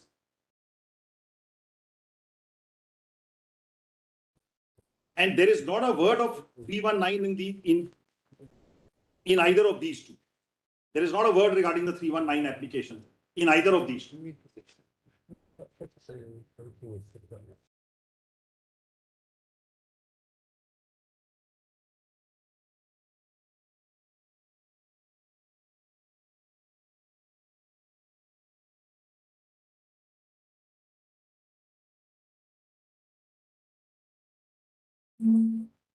As your learned advocate general says, the judicial officer appears to be very efficient. Well, it seems to be. And that is not, of course, the reference is entirely different. The reference is entirely different. I respectfully submit, my lord. This at least shows the amount of application of mind, or rather the non-application of mind in which the entire... That will be argued in appeal, Lord. That will be argued in appeal as far as 319 is concerned. Lord, the reference is only for a particular... My friend has not argued on the reference at all. On merits, Lord, he is arguing, which is not before this honorable court. Of course, my lords can go through that. No, we wanted to know certain Yes. facts, no? So, Lord, Course of our with respect, Lord, why... Sorry. all right. So, my lord, judgment. So, my lord, my respectful submission is, even so far as the order under 319 is concerned, is on the same day.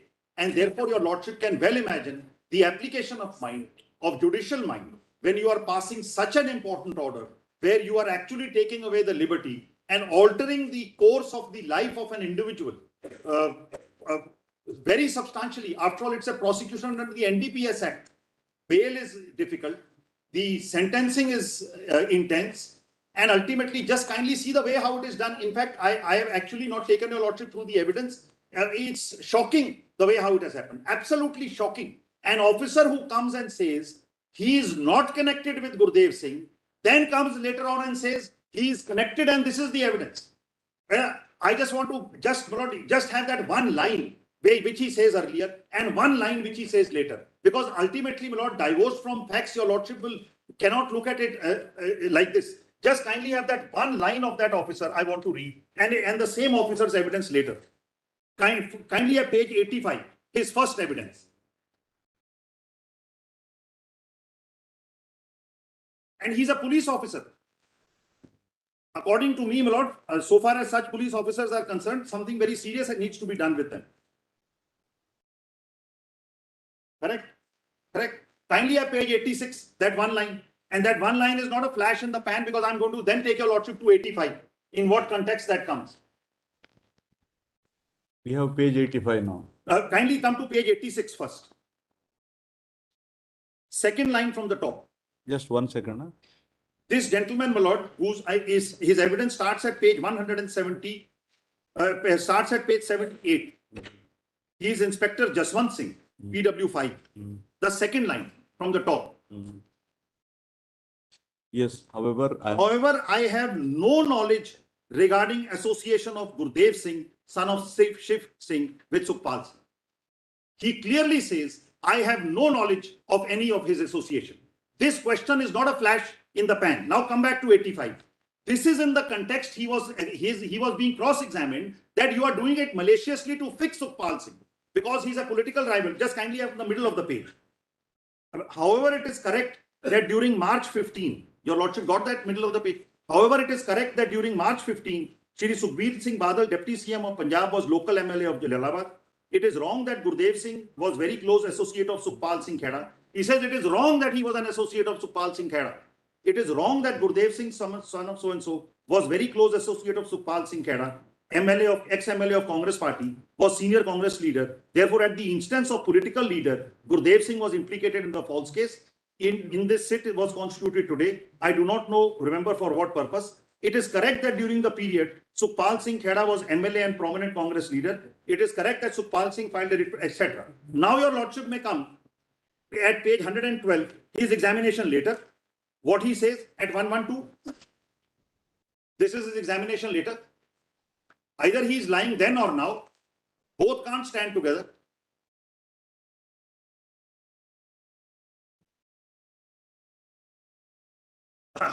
Kindly have this. Now, this is the same officer, Jaswant Singh Malod, on his recall.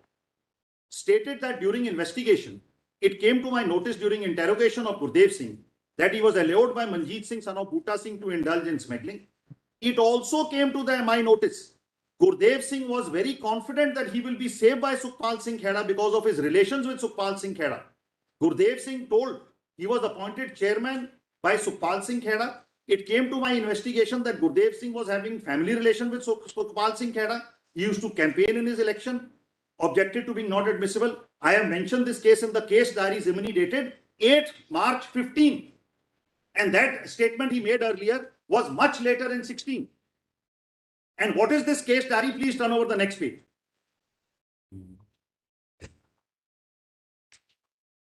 The case, this is his cross.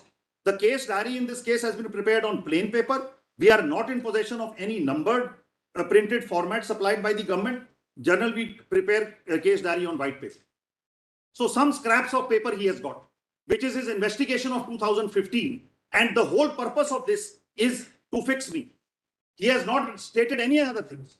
And when he is recalled, the reason is that call records have to be connected with the original accused. There's not a word here. That's why he rightly says not plain paper, plan paper. Read. Plan, of course. That may be my. You're not proper. You're not proper. That may be divine correction, my lord, in my paper book. He may have said plain, but yes, he says plan. So, my lord, this is how, and my lord, it's very distressing that after that date of the 311 order, all that this man has been doing, Supal Khera, is contesting this litigation, and today, making this the base case, there is a PMLA investigation pending against him, in which he had to spend 3 months in jail before he was bailed out. This is the base case, because they have now alleged that this contraband money he tried to launder, etc., and he spent 3 months in jail. If I read the other person's evidence, it is worse. It's the same. He also initially says that Supal Khera is no way connected. Then he comes in a 2-page evidence. All that he does is connect me with Gurdev Singh. And the High Court says the quality of this will be seen when the cross-examination happens in the trial.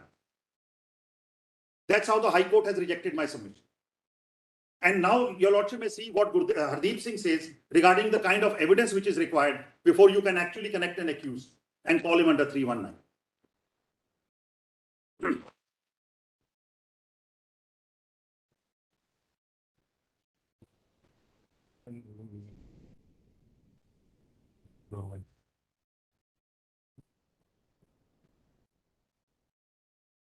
I will read this in a little detail, the relevant part, because then ultimately I'm going to say that this is correctly decided and there is no question of your Lordship having any fresh look or clarification regarding this. Is going to be my submission.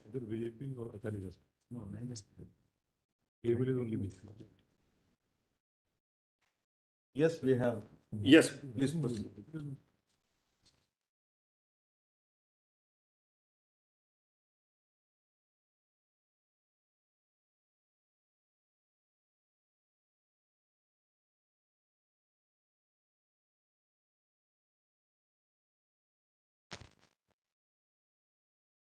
This reference before the Lordships. This reference before us arises out of a variety of views having been expressed by this court. This is also 5 honorable judges. Hardeep Singh is 5 honorable judges. This reference before us arises out of a variety of views having been expressed by this court and several high courts of the country. The powers of the courts under the criminal justice system to arraign any person as an accused during the course of inquiry or trial, except as contemplated under 319 of the Code of Criminal Procedure. The initial reference was made by a 2-judge bench by order dated 7th November 2008 in the leading case of Hardeep Singh, where noticing the conflict between the judgments in Rakesh versus State of Haryana and a 2-judge bench decision in Mohammad Shafi, a doubt was expressed about the correctness of the view in Mohammad Shafi. The doubts as categorized in paras 75 and 78 of the reference order led to framing of 2 questions by the bench, which are reproduced here under. When the power under subsection 1 of section 319 code of addition of the exercise by it, whether application under 319 is not maintainable unless the cross-examination of the witness is complete. What is the test and what are the guidelines of exercising power under subsection 1 of section 319 of the code? Whether such power can be exercised only if the court is satisfied that accused summoned in all likelihood would be convicted. The reference was desired to be resolved by a 3-judge bench, whereafter the same came up for consideration, and by the order dated 8th December 2011, the court opined that in view of the reference made in Dharampal versus State of Haryana, the issues involved being identical, the same should be resolved by a constitution bench consisting of at least 5 judges. The bench felt that since a 3-judge bench had already referred the matter of Dharampal to a constitution bench, then in that event it would be appropriate that such overlapping issues should be resolved by a bench of similar strength. Reference made in Dharampal came to in relation to power of court of session to invoke 319 at the stage of committal of the case to a court of session. Reference was answered by the Constitution bench in Dharampal versus State of Haryana. It's the same at page 340, wherein it was held that a court of session can, with the aid of 193 CRPC, proceed to array any other person and summon him for being tried, even if the provision of 319 would not be pressed into service at the stage of committal. Thus, after the reference was made by a 3-judge bench in the present case, papers, as far as the court of session is concerned, to invoke 319 at the stage of committal stood answered finally in the aforesaid background. On a consideration of the submissions raised, and in view of what has been noted above, the following questions are to be answered by this bench. First, what is the stage at which power under 319 can be exercised? Whether the word evidence used in 3191 could only mean evidence tested by cross-examination, or the court can exercise the power under the said provision, even on the basis of statement made in examination in chief of the witness concerned. Whether the word evidence used in 3191 has been used in a comprehensive sense and includes the evidence collected during investigation, or the word evidence is limited to evidence recorded during trial. What is the nature of satisfaction required to invoke the power under 319 CRPC to arraign an accused? Whether the power under 3191 CRPC can be exercised only if the court is satisfied that the accused summoned will in all likelihood be convicted. Does the power under 319 CRPC extend to persons not named in the FIR or named in the FIR but not charged or who have been discharged? We are concerned with only 6.11. Yes. That's all. Only Yes. one. What stage? What is the stage at which? Correct. That is But in view of the other two questions, your lordship would also have a overview of what the judgment holds. Because according to me, the judgment fully and comprehensively interprets 319. What is the nature of evidence required? At what stage it can be done? Whether it is evidence tested by cross-examination, whether it is pre-trial, everything is considered in Hardeep Singh. Hardeep Singh is rendered in 2014. It has been consistently followed by your lordships in a series of judgments. I will cite 2 or 3 of them before your lordships. It has been followed by the high courts consistently. And therefore, it is my submission before your lordships that this is absolutely correctly decided. And so far as my case is concerned, my case is definitely post judgment, both on conviction and sentence. My case is one after conviction and sentence. And therefore, according to me, in the facts of this case, this Hardeep Singh need not be touched at all. I am completely and fully covered by Hardeep Singh. And apart from that, it is going to be my submission. I am covered by the very plain reading of the provision of 319. Trial. It says only during trial. The moment trial is over, that power cannot. Mr. Patwalia, we will have to answer the reference. Correct. The lordship would. And if I can just read those 3 questions again before I start, so that your lordship is, according to me, the framing or reframing is not material according to me. But in any case, just kindly see what the court says.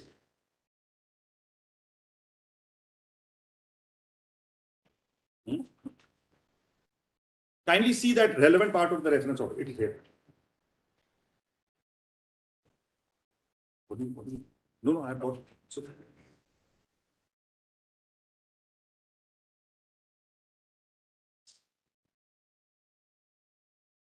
Page 13 of the reference is para 23 is the contention that, and then the questions are later. I can take your lordship straight to the questions actually.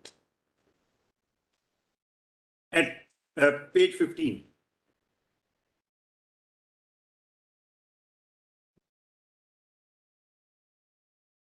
The 3 questions. Whether the trial court, your lordship has got the reference order. That's the order dated 10th May 2009. Paragraph 27 at page 15, the last paragraph.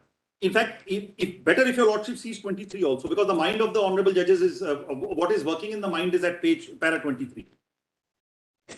it is contended, para 23, it is contended that the question of law herein is unique to the present case. Earlier judgment of Hardeep Singh did not have an opportunity to cast any light about the validity of a summoning order pronounced after the passing of the judgment. I pause here. Lord, this is completely answered in Hardeep Singh. I beg to differ with what is recorded here. And I will show to your lordship just now. After passing of judgment, Hardeep Singh says, no, the stage is over. So this is one. Then two, they further argue that Hardeep Singh treats 319 in an isolated manner without taking into consideration the spirit and mandate. I will just read it, my lord. Not only the code, the constitutional provision, the ethos of criminal jurisprudence, everything is considered by Hardeep Singh. It's a very detailed, considered judgment according to him. Then, my lord, this is one. To strengthen the aforesaid submission, the state further contended that 465 was introduced to provide for a balanced mechanism under the criminal justice system to stop the court from getting into hyper technicalities and committing violation. The court in Hardeep Singh has not considered the above principle or issues which could arise before the trial court while dealing with application under 319.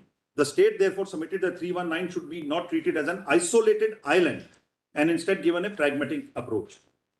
The needs to be determined whether trial is set to be fully concluded, even if the bifurcated trial in respect of absconding accused is still pending consideration.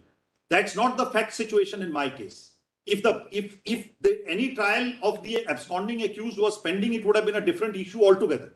But then I could have been summoned in that trial. I could not be summoned in a trial which is already concluded, because it has all kinds of very serious problems. There is then a charge sheet will have to be called for. Then what happens to the evidence? Now, if I am again now to be tried in that same 2015 case that is pending in appeal before the High Court. No, there you need not make something out of that. A separate number can be assigned. That is not an issue. Like absconding accused. That may not be a big issue. So far as absconding accused is No, separate number can be. We will direct him to give a separate number. So far as absconding accused is concerned, that's not a big issue. No. So far as absconding accused is concerned, 299 places them in a totally different position. So far as absconding accused is concerned, 299 says there is no bar to continue trial. Even he can be charged. No, bar, it's a fresh trial actually. No, if he's not charged. The evidence let in the previous case cannot be relied on straight away. Not at all. It's a completely fresh. It is a fresh case actually. Correct. So will be the situation. So therefore, my lord, the position of an absconding accused is that he can under 299 be tried even in his absence. 299 says you can charge sheet him. So, and the evidence can be collected. He would be confronted with it as and when he is arrested, unless the person has died or those 2-3 exceptions are there. So my lord, then para 27, the 3 questions. Whether the trial court has the power under 319 for summoning additional accused when trial in respect of other co-accused has ended and judgment of conviction rendered on the same date before pronouncing the summoning order. Now, my lord, this is answered in Hardeep according to me completely. Whether the trial court has power under section 319 of the CRPC for summoning additional accused when trial in respect of other absconding accused is ongoing pending, having been bifurcated from the main trial. There is a completely different fact situation. It does not exist in my case at all. Now, and the answer to this question would depend on the facts under which this question is arising. If a trial is actually bifurcated and for some accused you pass judgment, then that trial is still pending for the other accused. And then, of course, 319 can be there. But that's a fact situation which doesn't exist here. And what are the guidelines for the court to follow while exercising power under 319? Those are adequately given in Hardeep, Manoj. With this background now, kindly have Manoj para 8 onwards. How the court... Mr. Patwalia, before that, let us read carefully 319 subsection 1 once again, right? Yes, Manoj. Yes. 319, once again we'll read carefully. Yes. Let us read 319. Yes. Please read, then we will go to Hardeep Singh. Yes. Where? Read in. Where in the course of any inquiry into or trial of an offence, it appears from the evidence that any person not being the accused has committed any offence for which such person could be tried together with the accused. So we will stop for a minute. Therefore, in the course of inquiry or trial, if something comes against a certain person for a, now at what stage can it be done? Next sentence you read. At what stage? The court may proceed against such, so the stage is not mentioned. At what stage the section doesn't say. The stage is in the opening lines, in the course of any inquiry or trial. That is in the course of the inquiry or trial an offense, it appears from the evidence that may. It will have to be read for the entire sentence. No, it is. Where I understand what the way your lordship is reading it is bifurcating it, that evidence can be earlier and order can be later. Lord, I don't. I would respectfully submit that the course of inquiry or trial, it will have to be read with the entire provision. Because it has to be tried together. Correct. Such person could be tried together with the accused. Correct. Oh, yes. The court may proceed. Now, in a judgment, your lordship said that this second part is directory. I don't agree with that judgment, Lord. In my respectful submission, that is also a matter for your lordships to see. Because then that is that Shrikant. In Shrikant, the order had been passed during the when the trial was pending. So now kindly have 319. So the language applied is such person could be tried together. Correct. Therefore, once the judgment is pronounced, how can you try together? Correct. Absolutely. But absolutely. So, but then also read 3194. Well, 3194 is de novo trial. 3194 is the procedure. I am reading All right, it. let us I'm see. reading it. You will have your turn to read it. All right. Shrikant has clarified it. Where the court proceeds. Where the court proceeds against any person under subsection 1, then the proceeding in respect of such person shall be commenced afresh and witnesses reheard. Subject to the provisions of clause A, the case may proceed as if such person has been an accused when the court took cognizance of the offence upon which the inquiry or trial was commenced. Now kindly read 4B. If that trial is concluded and Shrikant is right in what it says, that it is directory, how are we going to reconcile this 4B with the first part? Shashikant. Shashikant, sorry. So how are we going to reconcile clause B? It's not, we are now before 5 honorable judges. And I feel that it is directory is not a correct view. It's not, because then you are completely doing, rendering OTOs. The opening part of 3191, it has to be the same trial.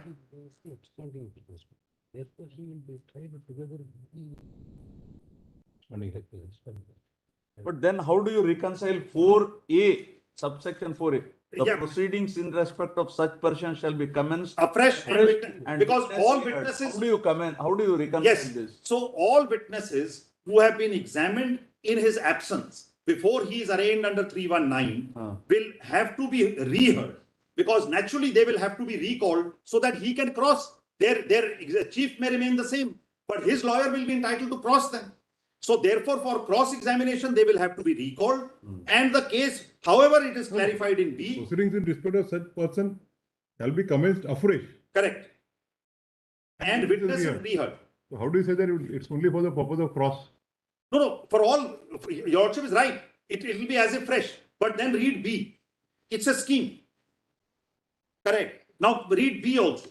Subject to the provisions of clause A, the case may proceed as if such a person has been an accused when the court took cognizance of the offence upon which the inquiry or trial was commenced. Now, this necessarily presupposes a live inquiry or trial. It does not include an inquiry or trial which has already been concluded.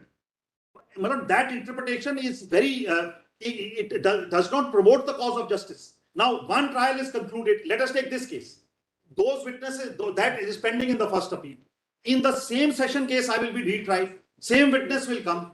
What if he gives the different evidence which is supporting the accused? How is those accused going to then? It will create a situation which is anomalous. Actually, he becomes an accused It will cause retrospectively from the date of absolutely taken cognizance. But my point is, my lord, that B therefore provides inbuilt a live inquiry or trial. and this court saying this is only directory and not mandatory is not correct. Now, just read 319, the opening part, where in the it actually doesn't directly arise here, but this is my respectful submission. Where in the course of any inquiry into or trial of an offence, it appears from the evidence that any person not accused has committed any offence for which such person could be tried together with the accused. The court may proceed against such person. So it is only if that person could be tried together with the accused that the court has to proceed against him. Because the evidence must be recorded in the presence of the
One question to you.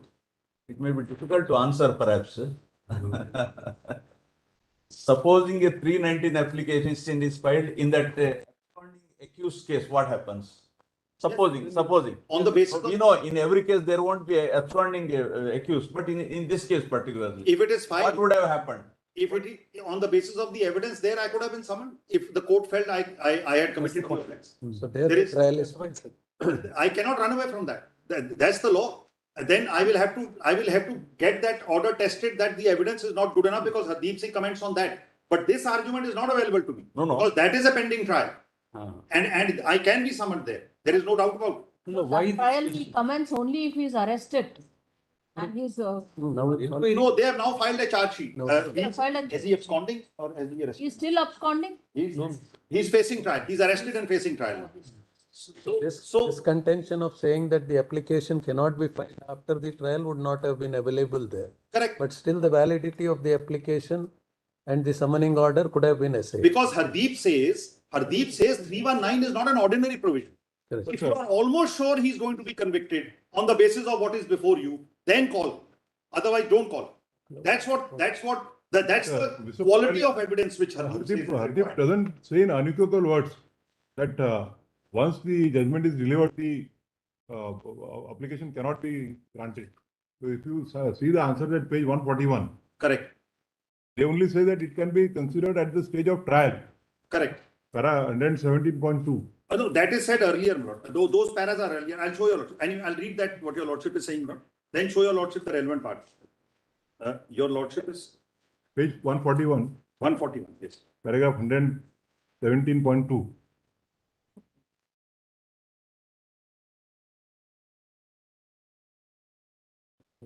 Three 319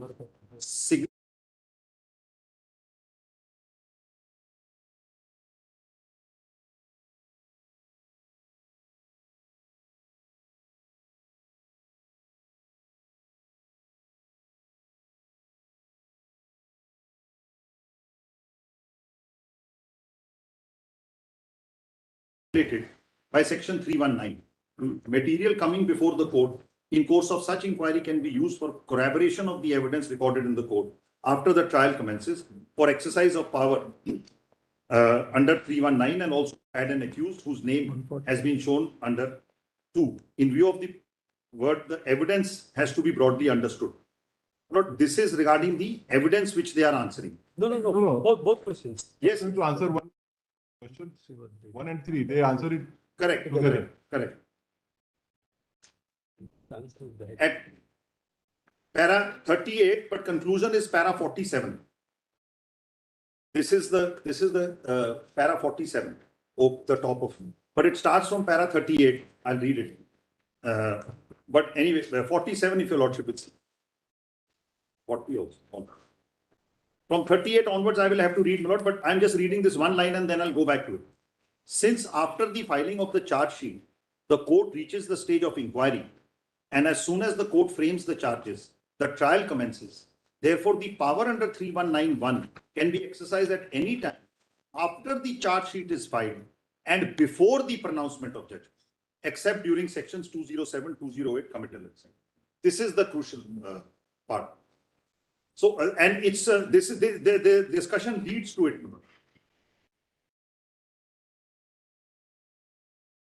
But Mr. Patwalia, Yes.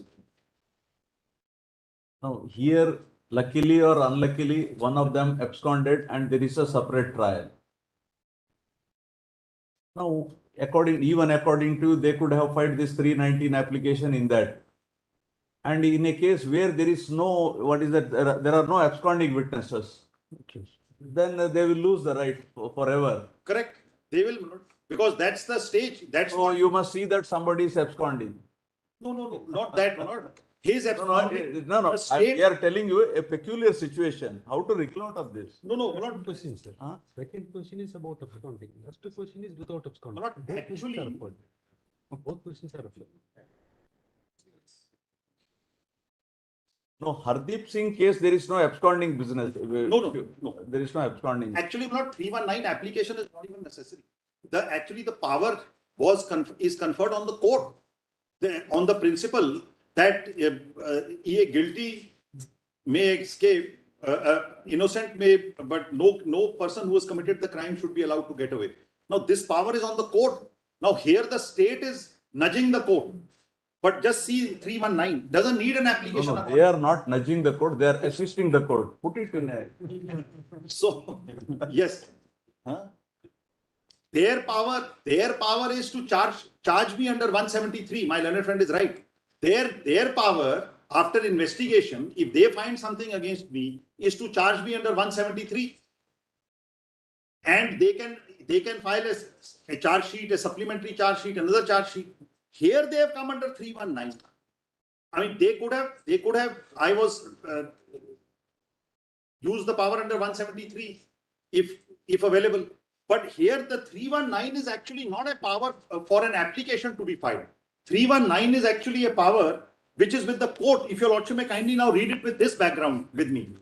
Where in the course of any inquiry or trial of an offence, it appears from the evidence that any person not being accused has committed any offence for which person could be tried together with the accused, the court may proceed against such person. So therefore, the court will only be able to produce if there is some live trial pending before it. So necessarily it has to be after the charge sheet is filed, when the inquiry commences, and before the trial is concluded. That's the only time when the court can proceed. That's why the word course is used. Correct. Course.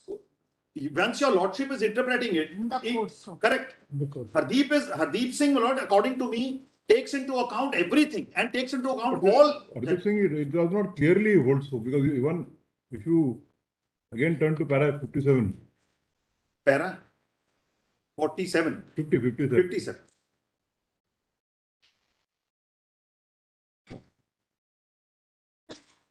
Thus, the application of the provision under section 319 at the stage of inquiry is to be understood in its correct perspective. Power under 319 can be exercised only on the basis of evidence adduced before the court during trial.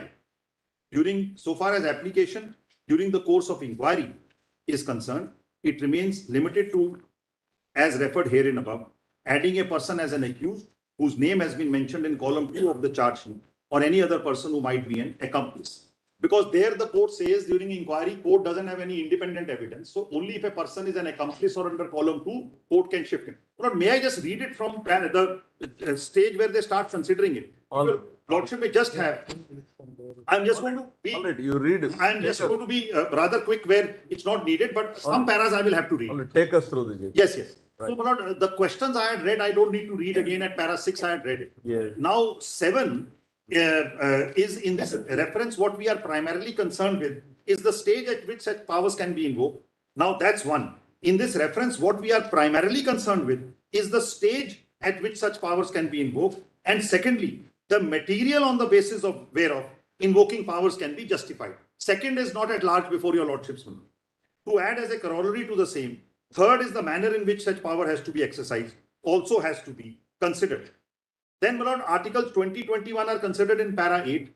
Para 9, my lord, I'll read the opening words. The presumption of innocence is the general law of the land, as every man is presumed to be innocent unless proven guilty.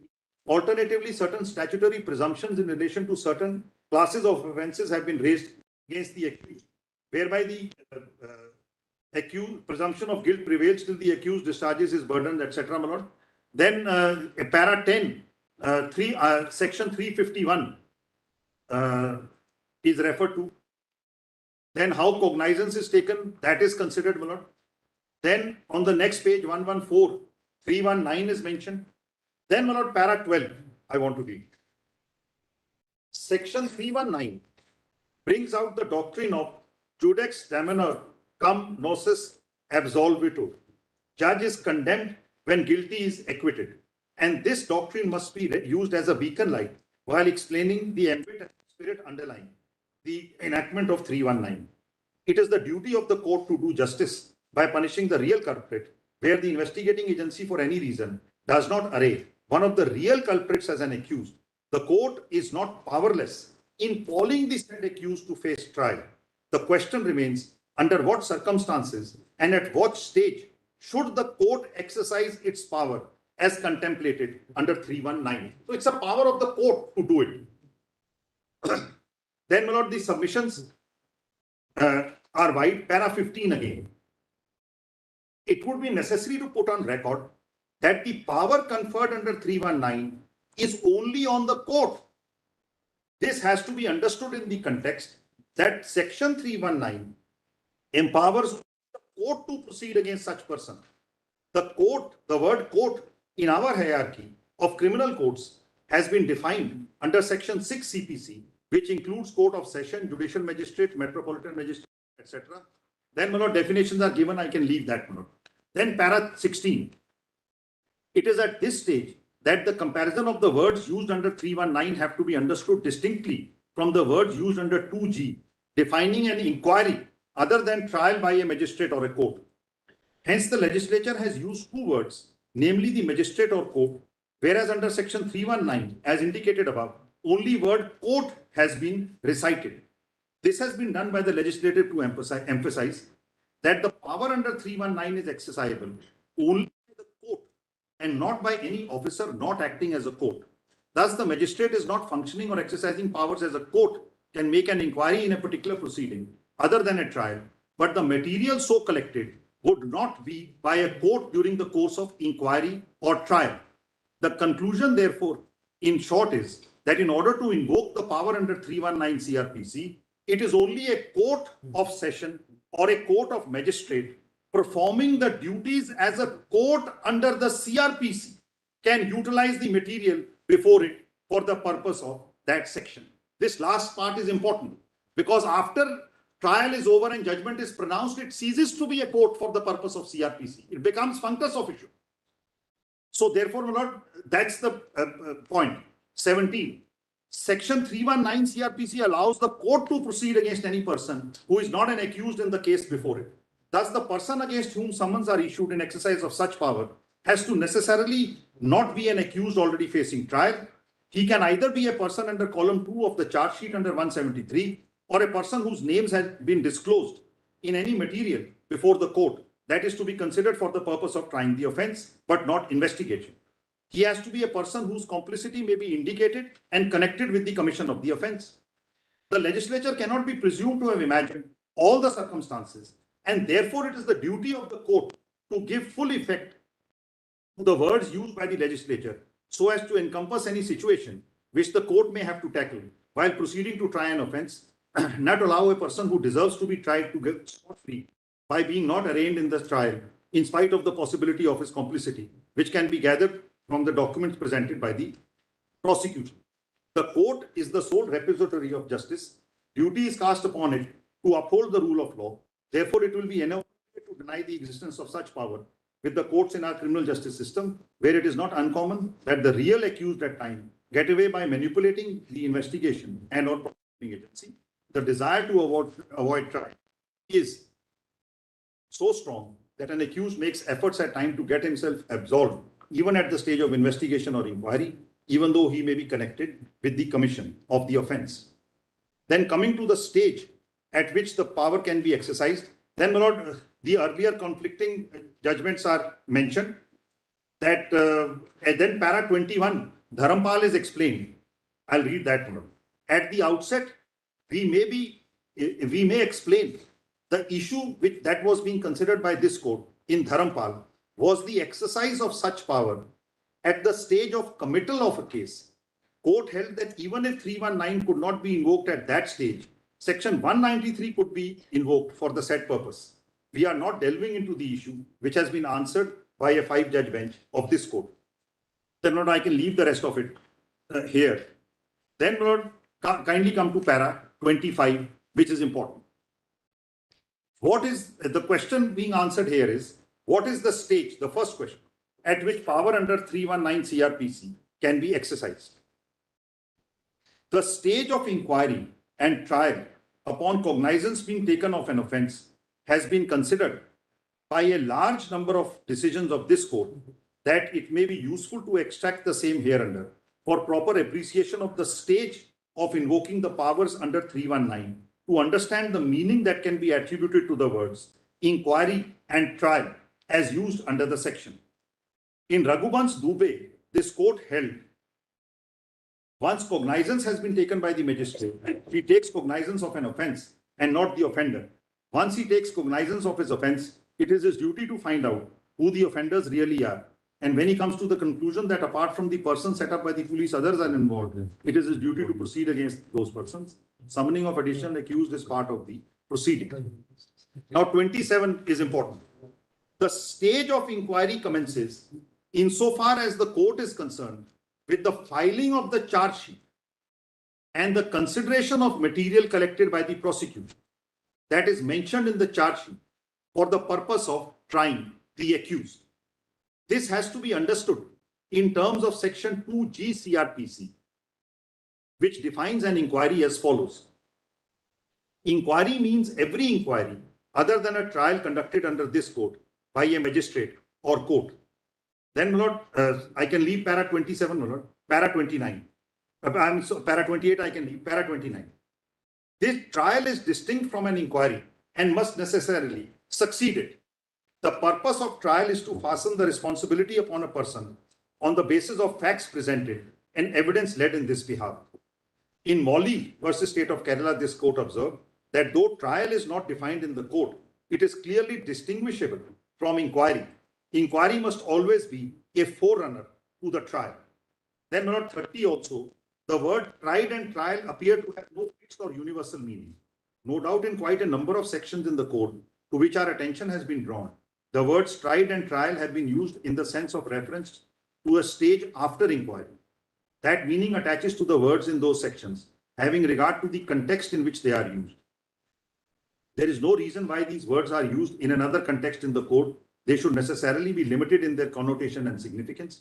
They are words which must be considered with regard to the particular context in which they are used and with regard to the scheme and purpose of the provision. Then, my lord, I can leave those other judgments which are referred to, and your lordship can come to para 38 straight away.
Para 38. In view of the above, the law can be summarized to the effect that as trial means determination of issues adjudging the guilt or innocence of a person has to be aware of what is the case against him, and it is only at the stage of framing charges that the court informs him of the same. The trial commences only on charges being framed. Thus, we do not approve the view taken by the courts that in a criminal case, trial commences on cognizance being taken. So, inquiry is when charge sheet is filed, and when charge is framed, that inquiry, as per Hardeep Singh, gets converted into trial. That's my understanding of what is laid down in Hardeep Singh so far. Then we proceed further. 39.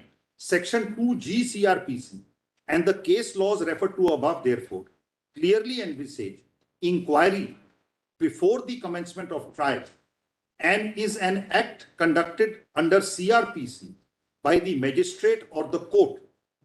The word inquiry is therefore not any inquiry relating to investigation of the case by the investigating agency, but is an inquiry after the case is brought to the notice of the court on filing of the charge. The court can thereafter proceed to make inquiries, and it is for this reason that an inquiry has been given to mean something other than the actual trial. Even the word force occurring in section 319 clearly indicates that the power can be exercised.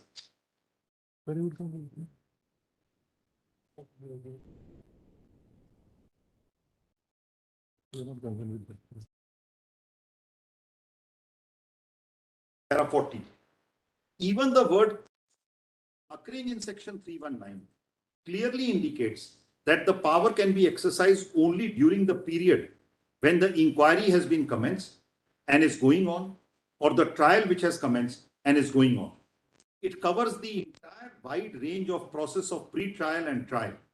The word course, therefore, allows the court to invoke this power or person from the initial stage of inquiry up to the stage of conclusion of the trial.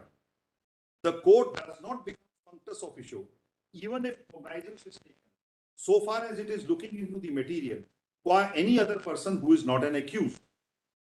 Word course ordinarily conveys a meaning of a continuous process from one point to the next in time and conveys the idea of a period of time and duration and not a fixed point of time. In somewhat similar manner, it has been attributed to the word course, the meaning of being in gradual continuous flow, advanced by the journey or passage from one place to another with reference to period of time. To say that the power under 319 can be trial would be reducing the impact of the word inquiry by the court. It is settled principle of law.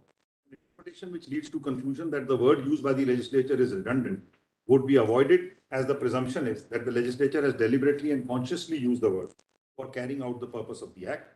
The legal maxim, virgis legal non est recendum, which means from the words of law there must be no departure, has to be kept in mind.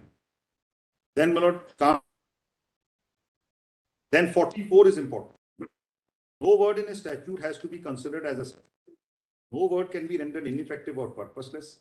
Courts are required to carry out the legislation. Full effect is given. I can leave that. Then para 45 also is interpretation. Then 46 is the conclusion that by no means it can be CRPC cannot be pressed into service during the course of inquiry. The word inquiry is in the said provision. Then, since after the filing of the charge sheet, the court reaches the stage of inquiry, and as soon as the charge trial commences, therefore the power the exercise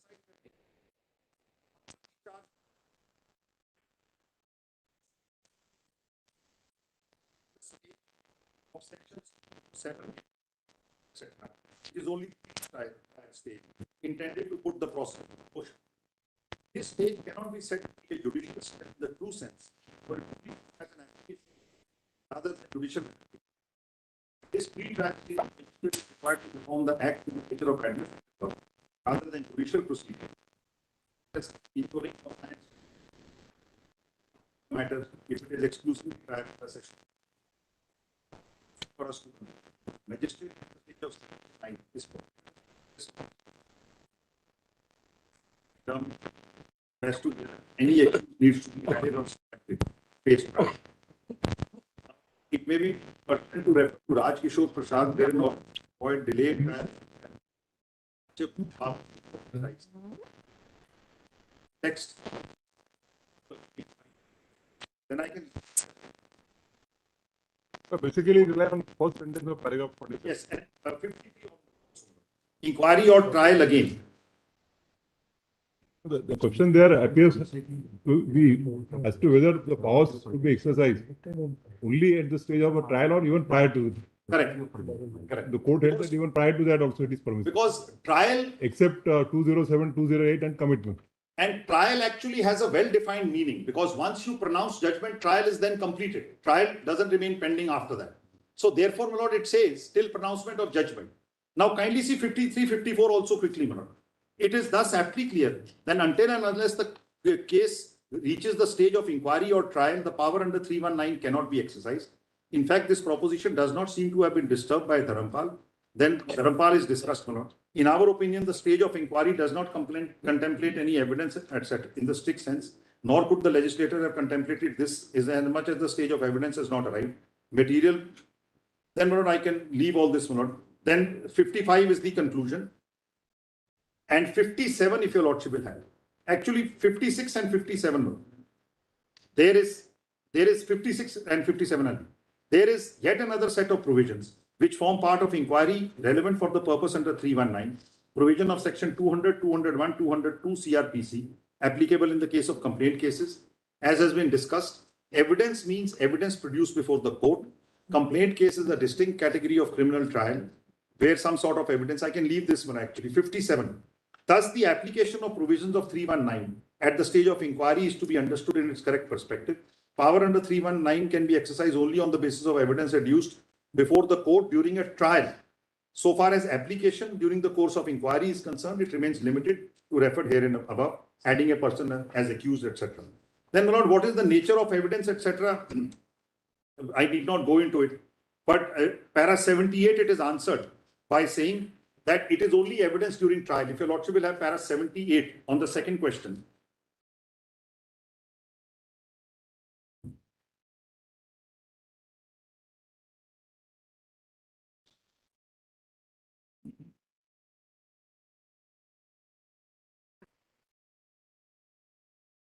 '78, it is therefore clear that the word evidence in 319 means only such evidence as is made before the court in relation to statements and as produced before the court in relation to documents. It is only such evidence that can be taken into account by the magistrate or the court to decide whether power under 319 is to be exercised, not on the basis of material collected during investigation.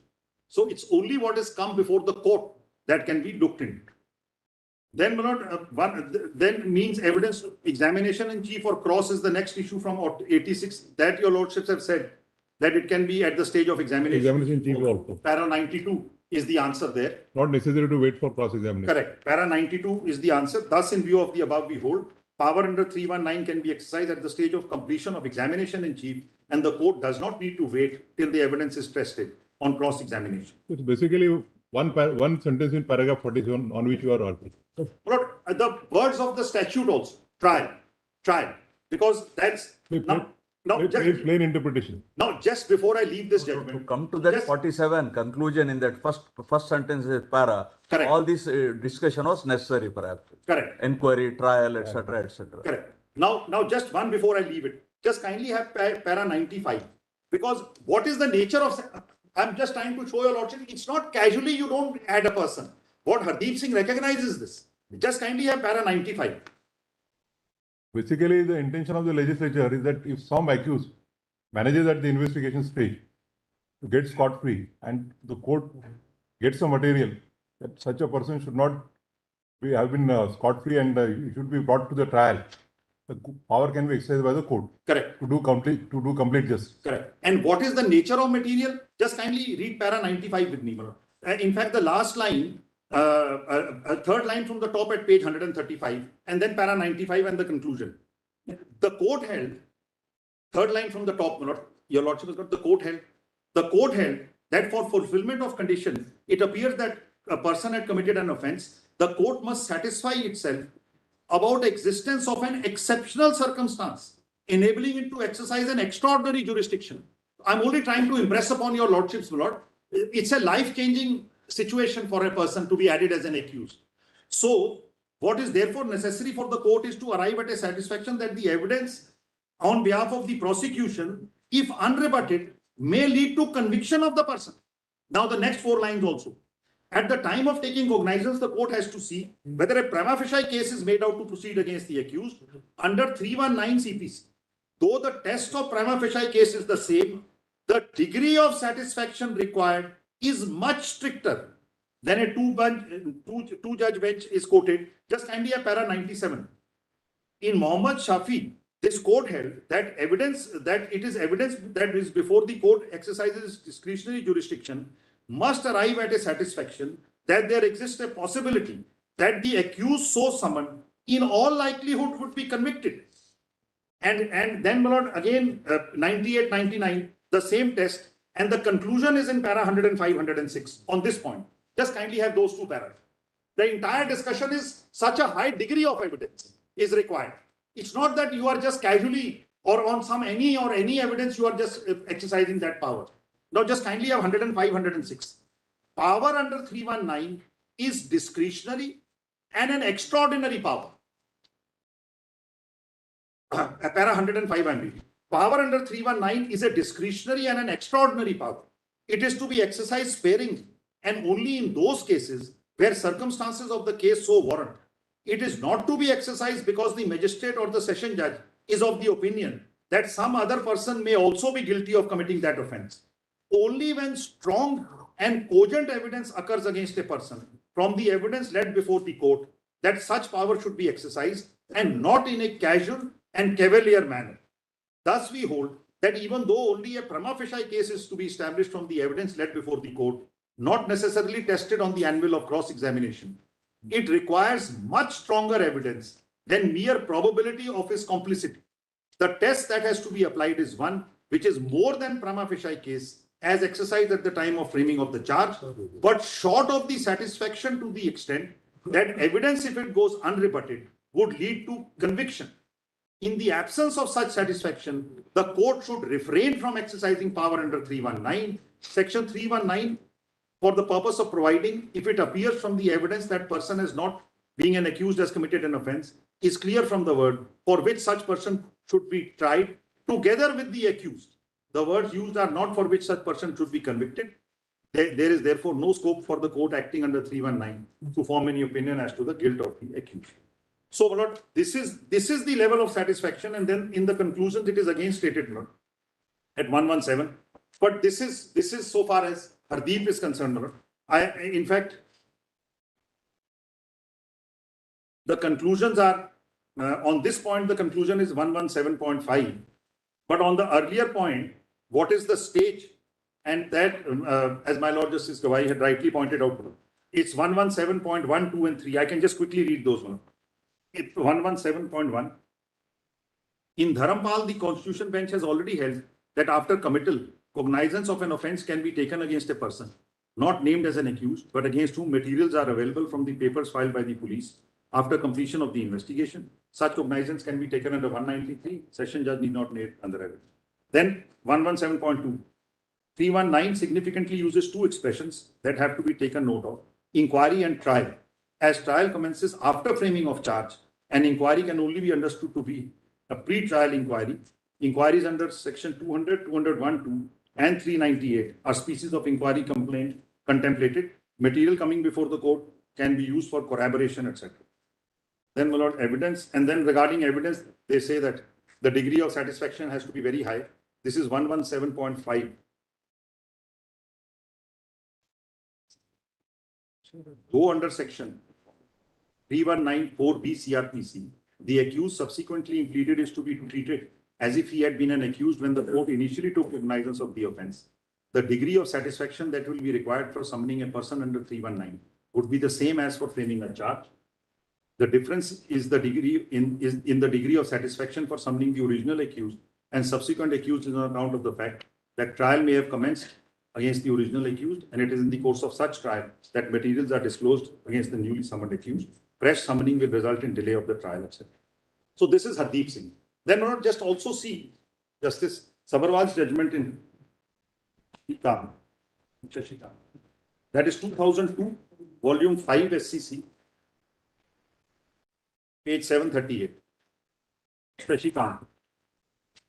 Though the reference order itself says that is a little different, but I just want to take your lordship through it.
Part itself. Can a person summoned pursuant to an order passed by a court in exercise of power conferred by section 319 of the Code of Criminal Procedure be tried for offence for which he is summoned after the conclusion of the trial wherein such an order of summoning was passed, is the question that falls for determination in this appeal. such a question regarding interpretation of 319 has arisen for the first time, the answer would depend upon the interpretation of the words could be tried together with the accused in section 319 of the code. Question has come up for consideration under the following circumstances. On the statement of Shashikant Singh, a case under 302-334 and under section 27 of the Arms Act for murder of his brother was registered against 5 persons, including R1 and also one Chandrasekhar Singh. On completion of investigation, police submitted a charge sheet against Chandrasekhar, showing the other accused as absconders. So far as R1 is concerned, investigation was shown to be pending. Under Chandrasekhar Singh, against Chandrasekhar Singh, the Court of Session framed charge under 302 IPC and 27 of the Arms. By order dated 7th April 2001, the learned additional session judge held, from the evidence of prosecution witness, it appears that respondent number 1 and 2 others have committed the offence for murder of Shivkant Singh. The warrant of arrest against these persons were directed to be issued so that they may be tried together with the accused Chandrasekhar Singh. This order was challenged by respondent number 1 in criminal revision filed in the High Court of Judicature at Patna. During the pendency of the aforesaid revision, the learned session judge concluded the trial against Chandrasekhar Singh and believing the ocular testimony, by judgment dated 16th July 2001, Chandrasekhar Singh was convicted for the offence under section 302 IPC and 27 of the Arms Act. In the other revision petition, it was contended on behalf of respondent number 1 that since the trial in respect of Chandrasekhar Singh had already been concluded and no session trial is pending before the trial court, section 319 could not be applicable, as the said provision is applicable only when trial against another accused is pending, and in the absence of pendency of the trial, the court is not competent to proceed against respondent number 1. The High Court, by the impugned judgment, accepted the aforesaid contention and held that the order dated 7/4/2001 is without jurisdiction. The order dated 7/4 was quashed without notice to the petitioner on hearing the counsel for the state of Bihar. The other contentions was that investigation was kept pending, and on that score, the court had no power to summon the accused under 301, etc. Now, so therefore, Lord, that is how the order gets set aside. The trial against Chandrasekhar was pending on 7th April 2001 when the order under section 3191 of the code was passed by the Court of Session. Thus, the order when passed cannot be said to be without jurisdiction on the stated ground, since at that stage, the trial under Chandrasekhar Singh was pending and respondent number 1 summoned under 319 could be tried together with him. However, the trial against Chandrasekhar Singh concluded before respondent 1 could be brought before the session court. Therefore, the question is, can respondent number 1, after being summoned under 319 of the code, be tried in the absence of trial pending under Chandrasekhar Singh? In other words, the aspect to be determined is as to whether the order dated 7th April 2001 would be ineffective and inoperative as a result of conclusion of trial against Chandrasekhar Singh before respondent number 1 could be proceeded with for the offence for which warrants were issued against him pursuant to an order passed under 319. Then the section is quoted.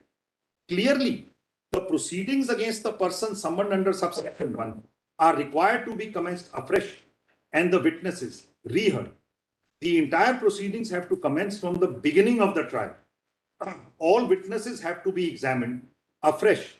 Opportunity has to be granted to such person to cross-examine these witnesses. There has to be a de novo trial.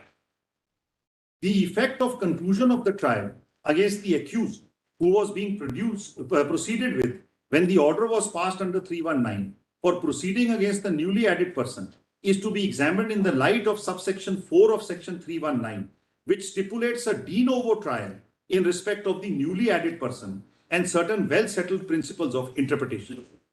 When a statute is passed for the purpose of enabling something to be done and prescribes the way in which it is to be done, it may either an absolute enactment or a directory enactment. The difference being that an absolute enactment must be obeyed or fulfilled exactly, but it is sufficient if a directory enactment be obeyed or fulfilled substantially. No universal rule can be laid down as to when mandatory enactments shall be considered directory only, or obligatory with implied nullification for disobedience. It is the duty of the courts of justice to try to get to the real intention of the legislature by carefully attending to the whole scope of the statute construed. The intention of the provision here is that when in the course of any inquiry or trial of an offence, it appears to the court from the evidence that any person not being accused has committed any offence, the court may proceed against him for the offence for which he appears to have committed. At that stage, the court would consider that such a person could be tried together with the accused, who is already before the court facing trial.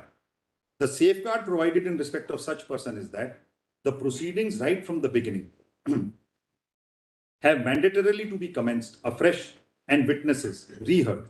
In short, there has to be a de novo trial against him. The provision of de novo trial is mandatory. It vitally affects the rights of a person so brought before the court. It would not be sufficient to only tender the witnesses for cross-examination of such a person. They have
Witnesses should be reheard.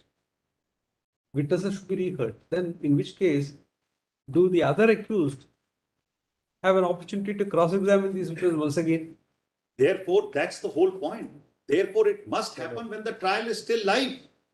No, Otherwise, no, this. they will not. Obviously, You answer agree. is no. No, you agree. Answer to your lordship's query is no. No, you agree that before the judgment is pronounced, this could have been done. If that is so, then whether the other accused get an opportunity to cross-examine once more, all that is a problem. But my Therefore, do the other witnesses get an opportunity to cross-examine once more? yes, sure. Is amended. Trial is to commence afresh, not only against him, against all. Against all. Yes, against all. Which means now the evidence recorded already is no evidence against this man because it was recorded in his So absence. the evidence recorded earlier is washed away. No evidence.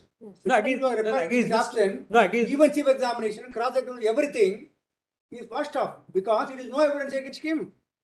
A fresh evidence is to be recorded. no, against him, fine. But against the others, do they get an opportunity to Because cross-examine? there is joint trial. There is joint trial. Therefore, evidence will not be there. Fresh evidence is to be taken both in chief as well as in cross. In which case, they will be entitled to cross-examine them. What for the evidence already recorded and cross-examined could be used is only for the purpose of that contradiction. Cross and contradiction. 145, By 145, for that matter. 145. It's the only thing. I don't agree. I will make my submission. All right, sir, all right. The issue is totally different. Lord, let me finish reading it. I have one or two things to point out here. And therefore, my Lord, therefore, just see 319 opening part. That's 3191 is where the power is conferred. That power is conditional. And please read the whole of 3191. You cannot just say it is directory and wish it away, because that's the main provision. Where in the course of any inquiry or trial of an offense, it appears from the evidence that any person not being accused has committed any offense for which such person could be tried together with the accused. It goes hand in hand. When you find a person has committed an offense for which he can be tried along with the existing accused, then you can proceed against that person. So therefore, this Shashikant, which says this is directory, is completely doing violence to the provision of the section. This power 319 is the main provision. 3194 is procedural. What is the procedure to be followed now once you have called him before you? Because 2 and 3 say how you are to call him now before you. The main power to add him is conditional to the fact that he has to be tried with the others. And therefore 2 and 3 says, once you have added him, how are you going to call him? And 4 says how you are going to try him. And this judgment, sometimes not hard cases make bad law. Now this was a case where he was added in time. Then he goes to the High Court and says, Your case is a soft case or hot case? No, Patwalia will certainly. Soft but hard for me, my lord. So otherwise. Patwalia will say it is a hard case for the simple reason. In the main examination, he has, in the main cross-examination, he has said in your favor. Correct. But after recalling, he suddenly changes his mind. I mean, they should be prosecuted under 340, these people. But anyway, my lord, that stage also will come in life one day, my lord. Well, ultimately, it goes there. But now I'm just referring to this Shashikant. I'll just read it and then just make a small critic, my lord, since your lordship can actually have a fresh look at it. And therefore, my lord, what is the rationale of the court? Well, this was a very hard case. This was a bad case. He's added in time. It's a case of murder. He files a revision and gets it lingering on, or somehow it remains pending. In the meantime, the trial concludes. Now the court is faced with the situation where you prima facie find he has killed a man. Are you going to just let him go like that? So that's the fact situation existing here. And that is what the court, in fact, set out to correct. Now, if I may read it, Lord. Mr. Patwalia, what has this judgment has been distinguished in Hardeep Singh? What is the position? Well, this is subsequent. No, 2002. No, this is earlier. No, what happened? What has the? The reference court order has distinguished it by saying. No. What has the? I'll just check. Done to this Shashikant. Well, Hardeep has not been. Hardeep Singh doesn't refer to it. Not referred, is it? Well, Hardeep Singh has not, but while referring, this court has referred to both the judgments and has said that judgment gives the law regarding the fact that 319 summoning is before the trial ends and when the proceedings are pending in the High Court. So the reference was only to the extent. On facts, it is different. Yes. So the court says yes. There was no stay order in the High Court, perhaps. Yes, as far as Shashikant is concerned, Mr. Patwalia, as far as Shashikant is concerned, 319 was allowed before the trial had concluded. So the Honorable Court said Shashikant lays the right law regarding the fact 319 allowed before the conclusion of trial. But in the present case, since the argument raised was that 319 has been allowed after the conclusion of trial, so this is different, that reference has been made. So references, because 319.1 is clear, 319.1 says who can be summoned. So it is could be summoned 319.1. Now I can. We will hear you, sir. We will hear you. Yes. So the reference order, in fact, distinguishes this. If the reference order is read, the reference order has distinguished it and said, this is a separate factual situation. But I am going a step further because this says something which will cause, which may. That is not a question which is referred, so we can't answer. Correct. We can't answer the question in abstract. So my lord, what the reference order. We'll have to only restrict our reference to what is referred to us. Correct. That's right. But otherwise, my lord, I am bringing into your lordship's notice that so far as, just let me finish, because they will in any case read it. The learned solicitor wants to read it. So therefore, let me just take your lordship through it quickly, my lord. Now, just kindly see para 7. So the effect of the conclusion of the trial, para 7. The effect of conclusion of the trial against the accused who was being proceeded with, when the order was passed under 3191 for proceeding against the newly added person is to be examined in the light of subsection 4 of section 319, which stipulates that a de novo trial in respect of newly added person and certain well-settled principles of interpretation. When the statute is passed for the purpose of enabling something to be done and prescribes the way in which it is to be done, it may either be an absolute enactment or a directory enactment. The difference being that an absolute enactment must be obeyed or fulfilled exactly, but it is sufficient if a directory enactment is obeyed or fulfilled substantially. No universal rule can be laid down whether mandatorily enactments should be construed directly, only or obligatory with an implied nullification for disobedience. It is the duty of the courts of justice to try to get at the real intention of the legislature by carefully attending to the whole scope of the statute. The intention of the provision here is that when in the course of any inquiry into or trial of an offence, it appears to the court from the evidence that any person not being accused has committed any offence, the court may proceed against him for the offence which he appears to have committed. At that stage, the court would consider that such a person could be tried together with the accused, who is already before the court facing the trial. The safeguard provided in respect of such person is that proceedings right from the beginning have mandatorily to be commenced afresh and witnesses reheard. In short, there has to be a de novo trial against him. The provision of de novo trial is mandatory. It vitally affects the right of a person so brought before the court. It would not be sufficient to only tender witnesses for cross-examination of such a person. They have to be examined afresh. Fresh examination in chief, and not only their presentation for the purpose of cross-examination, is the mandate of 3194. The words cannot be tried together with the accused appear to be directly. I would respectfully submit, my lord, perhaps your lordship would have to have a fresh look at this part of the order. The words could be tried together with the accused appear to be directly. Could be, cannot under these circumstances be held to be, must be. The provision cannot be interpreted to mean that since the trial in respect of a person who who was before the court has concluded with the result that newly added person cannot be tried together with the accused who was before the court.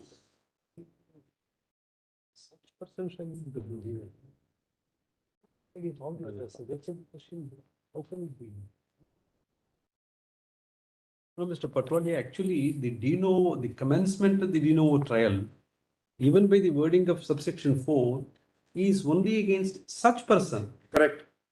Therefore, such person is the person who is summoned under 319. Correct.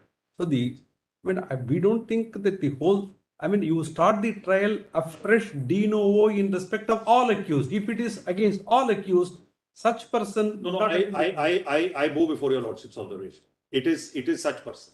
It is such person, and that evidence which is tendered in the same trial in respect of such person can always be referred to at the time of arguments when you are finally arguing the matter for acquittal or conviction. But my respectful submission is that 319 is the main. Kindly now just quickly see 2 and 3 with me. 2, 3, 4 are all procedural. That once you have called him, now what are you going to do with him? How are you going to secure his presence and how is the trial to proceed against him? Because he's already charged now. That part is over now. You have called him, so he's now going to face that charge. So just see 2.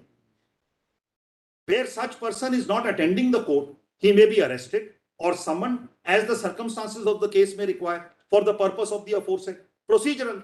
3.